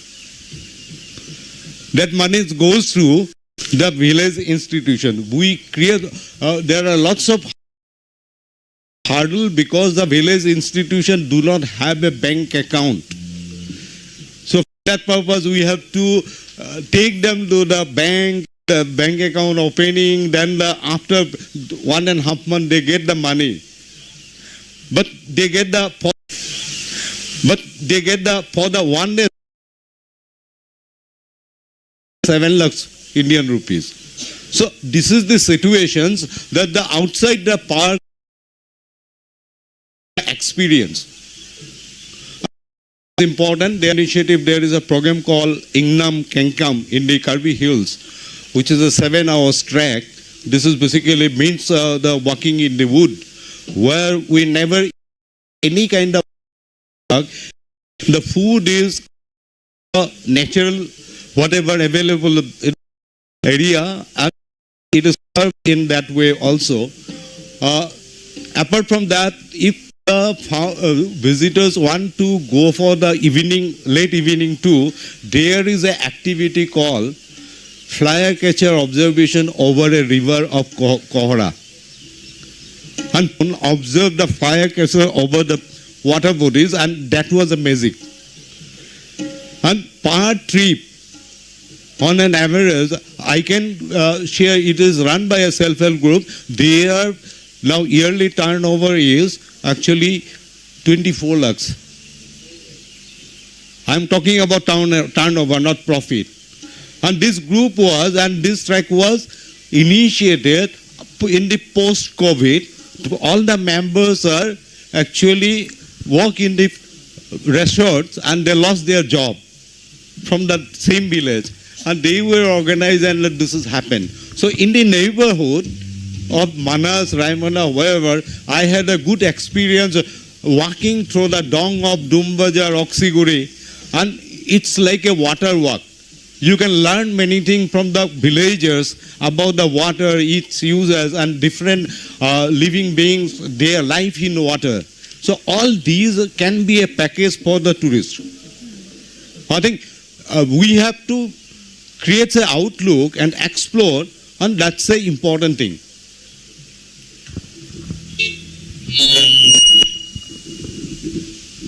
Any question? Yes.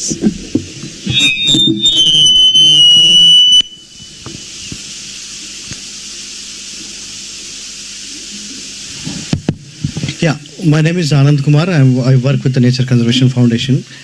It's a really good thing that what people have actually raised points. I'm just trying to think from the other side of the coin. One is that when there is a lot of tourism activity that develops, people also bring a lot of seeds. So you really need to, are we encouraging more invasives in the certain critical parts of the forest areas? We need to be aware of those things, because we are already unable to deal with invasive species across the country in forest areas. Lantana, Euphorium, Mycenia, all these kinds of things. And lots of people also bring seeds without knowing that. So we have to be really careful while choosing, while creating a balance between how much a tourism-related activity that goes into the park, and at the same time, park should not suffer from these things. And there are certain areas which are very, very critical for certain species. So we can't say that everything has to be a recreational livelihood thing, but we also need to see the other side of the coin before we actually implement it. This is just only a comment. Thank you.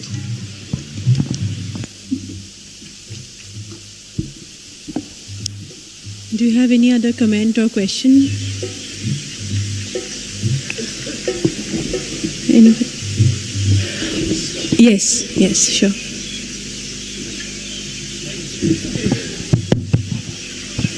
नहीं, मुझे लगता है जो tourism की बात हुई, what you were mentioning, I think that's a very beautiful point. When people come and they get converted with just that 5-day experience, if they can convert.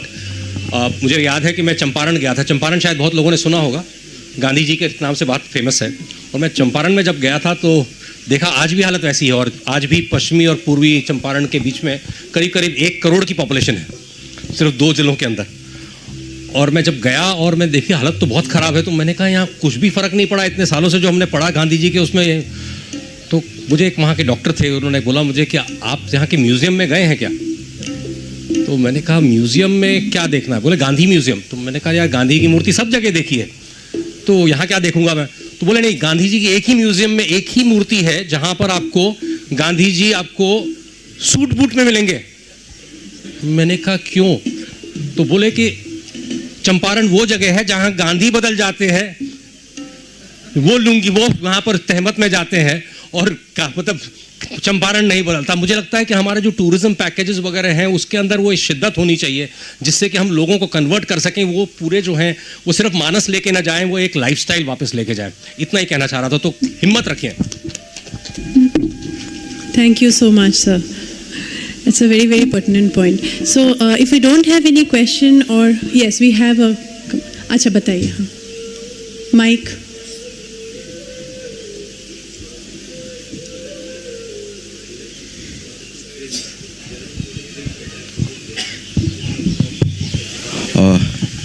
Good evening, ladies and gentlemen. My name is Bijoy Bosumotari. I'm from the Nature Guide Association, and I'm working as a naturalist here in Manas National Park. So, as part of that ecotourism is concerned, that is, we have so many issues here, regarding ecotourism activities, and like what the range officer here, Mr. Abhinav sir mentioned. Like even as per the NTCA, we are provided the 20% area from the national park area or from the core area. And one more issue is that we have got, that is again it has made us more tough. I mean, that's in a week there is a 1 day close. That is 1 day close. I mean, the park will be closed for 1 day. So what happened, the main problem is that, so many experts have said, so you don't go for the core zone, if the area is that more the restricted. The problem is that with the national park here in Manas, we don't have the buffer area in the southern part, and we are with the southern part. So we don't have, since we don't have any buffer zones, we don't have any other options. I mean, and now on Tuesday the national park is closed, of course. On demand only, we are now getting the eastern range, but we can say about the future, what it will happen, I mean. So it's that, some tourists come for one day. So if it's, suppose, the outsiders, जैसे कि tourist बाहर से आएगा, हम हिंदी में बोल लेते हैं, जैसे कि कोई टूरिस्ट अगर बाहर से आएगा, उनका पास एक ही दिन का समय है, तो वो ट्यूसडे में मतलब इसका गिर गया, तो क्या करेगा मतलब? ऐसे तो बहुत से लोग ऐसे बोल रहे हैं कि चलो ऑप्शंस है, ट्राइबल विलेज देखो, ये करो, लेकिन अगर कोई बाहर से आए या फिर मानस का बारे में पढ़ा है, मानस का स्टेटस जैसे नेशनल पार्क है, टाइगर रिजर्व है, अगर मेन तो उनका एस्पेक्ट क्या रहेगा, मतलब चलो हम मानस में आ रहे तो हम नेशनल पार्क घूम लेते हैं, तो बाकी जो जैसे कि ट्राइबल विलेज मतलब विजिट करना, ये करना है, वो उनका सेकेंडरी होता है। तो ये सब थोड़ा पॉइंट्स को थोड़ा मतलब डीप से अगर डिस्कशन करें तो हम मतलब हम लोग की तरफ से अच्छा होता है। Thank you.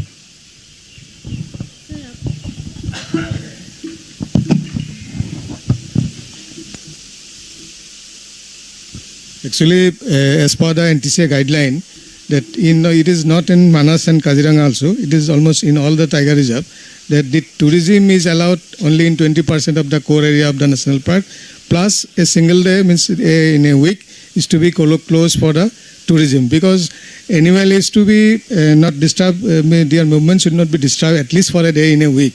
So it has been, as per the guideline only, it has been done. But now since we are talking about that, we should open more and more areas for tourism. So if we concentrate all the tourism activities in Basbari, then other areas, how it will be promoted. So on that Tuesday, the tourism is closed only in Basbari, but in the other area all open for tourists. So we need to, if we want to extend the areas to other areas, so we have to do that. So that's why the Tuesday is closed only for Basbari, but other areas are quite open for the tourism on that Tuesday. So hopefully we are able now, due to this kind of restriction, now people are going to Bhuyapara and Panbari also, because in Bhuyapara almost in a single day you will get 50 number of vehicles going to that part. Otherwise all the people would have concentrated in Basbari, ultimately animal movement will be disturbed. So that way we are trying to reduce the animal tourist pressure on Basbari, and we have opened the new areas in Bhuyapara and Panbari. That's why I think it's not a big thing. And now tourists have, whoever comes to know that the tourism is open in other areas, they used to go to that side. So that way I think is this not, we are going as per the guideline also. Plus we are trying to open new areas for tourism under this Manas Tiger Reserve. That's right. Please try to understand, this is a tiger reserve and we are talking about ecotourism, not tourism, okay? So there is actually some restriction. We want tourism to develop, but not in the core area. It is there, some 20% as is rightly said, it is there. But beyond that, if you want to open, it has to be in the buffer area, which we have, I think the Bhuyapara and Panbari already is there. So that we are opening up, I think it is also open. So please try to understand, let's not focus on only one single place, okay? So that the thing is, I think, taken care of. And regarding Raimana, as again I reiterate, Raimana is a buffer area. So there also, he is rightly said, we have to increase the more of this tourism avenues, because that's a buffer area. That is possible. Okay, thank you. मैं एक चीज़ बताना चाहता हूँ कि हम लोगों को जब सभी लोग हैं, फॉरेस्ट डिपार्टमेंट, कम्युनिटी, सभी का एक इम्पॉर्टेंट ज़रूरी बात क्या है, इको टूरिज्म तो ज़रूरी है. Eco tourism can happen, should not happen at the cost of conservation. Eco tourism में जो इको कंजर्वेशन में इको टूरिज्म में एक बाई प्रोडक्ट है.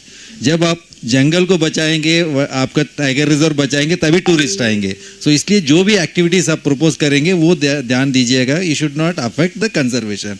सो एक दिन की बंद है, ये तो एनटीसीए की गाइडलाइन है, you have to follow that. And उसके जगह आप डाइवर्सिफाई कर लीजिए.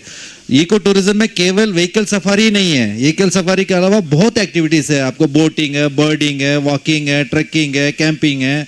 सो स्टार गेजिंग है रूरल एरियाज में, रूरल टूरिज्म है. सो हमको ऐसे मॉडल्स विकसित करना होगा कि हम बाकी मॉडल्स में भी टूरिस्ट को अट्रैक्ट कर सकें.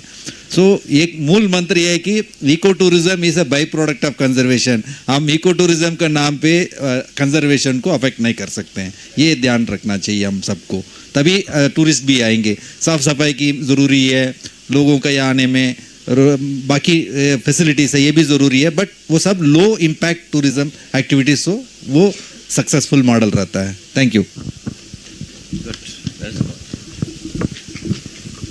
Thank you sir. और कोई सवाल? Speakers, if you'd like to comment or say a final word. Yes.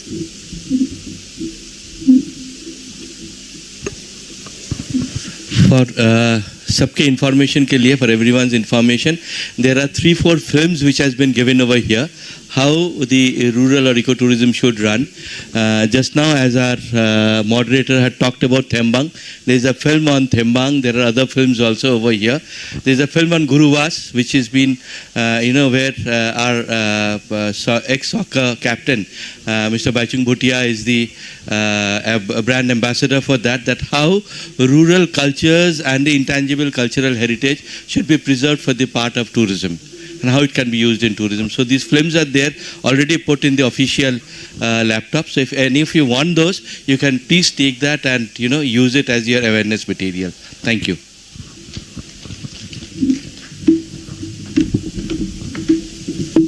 I think this initiative for discussions is a very good starting, and as because many departmental official heads and other who is involved in Bodoland territorial councils are there. So I just want to highlight certain points. So what is the asset the BTR have, including its forest area? So we do not have the more mineral resources to go for the things. The best is the bioresources only. Now question is that bioresource does not mean we do not have enough knowledge about what is the characteristics, potentiality, scope of bioprospecting. Actually BTR require a bioresource center. I would like to request some of the officials. Arunachal has a bioresource center in Kimin. You just visit and get an experience how that bioresource related research, entrepreneurships, even the technology transfer to the community is happening. I think for the betterment of the entire region, including the forest fringe area, there should be a plan for the bioresource center, which will be a research, training, and technology development and transfer to the people. This is very much essential. I think already if you explore Bodoland University in certain sectors, they have contributed a lot. So that knowledge partner is there. And a non-profit like many is there, which is core, who are very core in the different kind of research. So there can be a collaboration between the private and public, and we can go for that kind of thing. And Department of Biotechnology have enough fund for that. And Bioresource Center is very much essential for the future of the entire regions. This is one of my proposal. So otherwise, what we are talking, these are very short-term goal. But we have to be visionary for the long period of time. Thank you. Okay, so if we do not have any question, we'd like to end the session. Yes. Yes.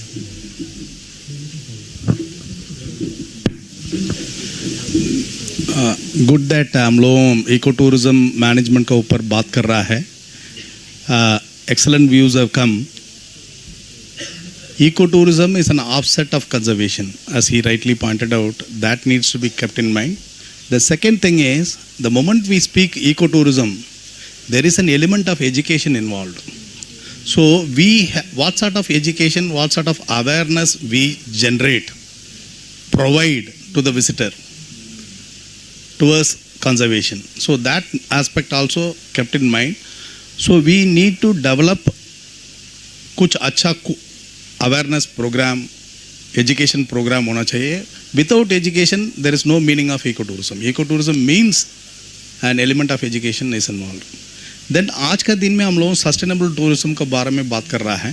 वो sustainable tourism is also talks about the elements of ecotourism.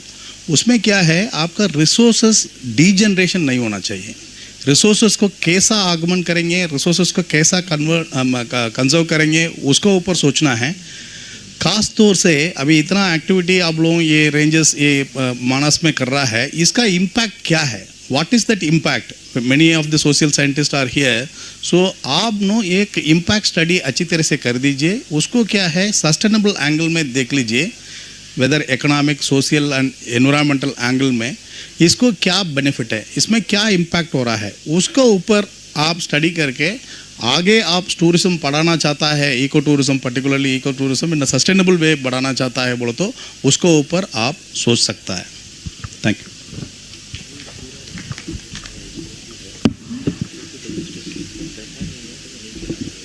Thank you, sir. Any other comment or question? Okay, so we have come to the end of this wonderful session, and as we are ending, I'd like to thank our distinguished speakers on the panel and our guests off the panel, representatives of the government, and a wonderful audience who have raised very pertinent questions. बहुत सवाल अच्छा किया आप लोगों ने, और discussion को आगे बढ़ाने के लिए बहुत बहुत शुक्रिया. And with this, I thank you once again and have a wonderful evening. Thank you.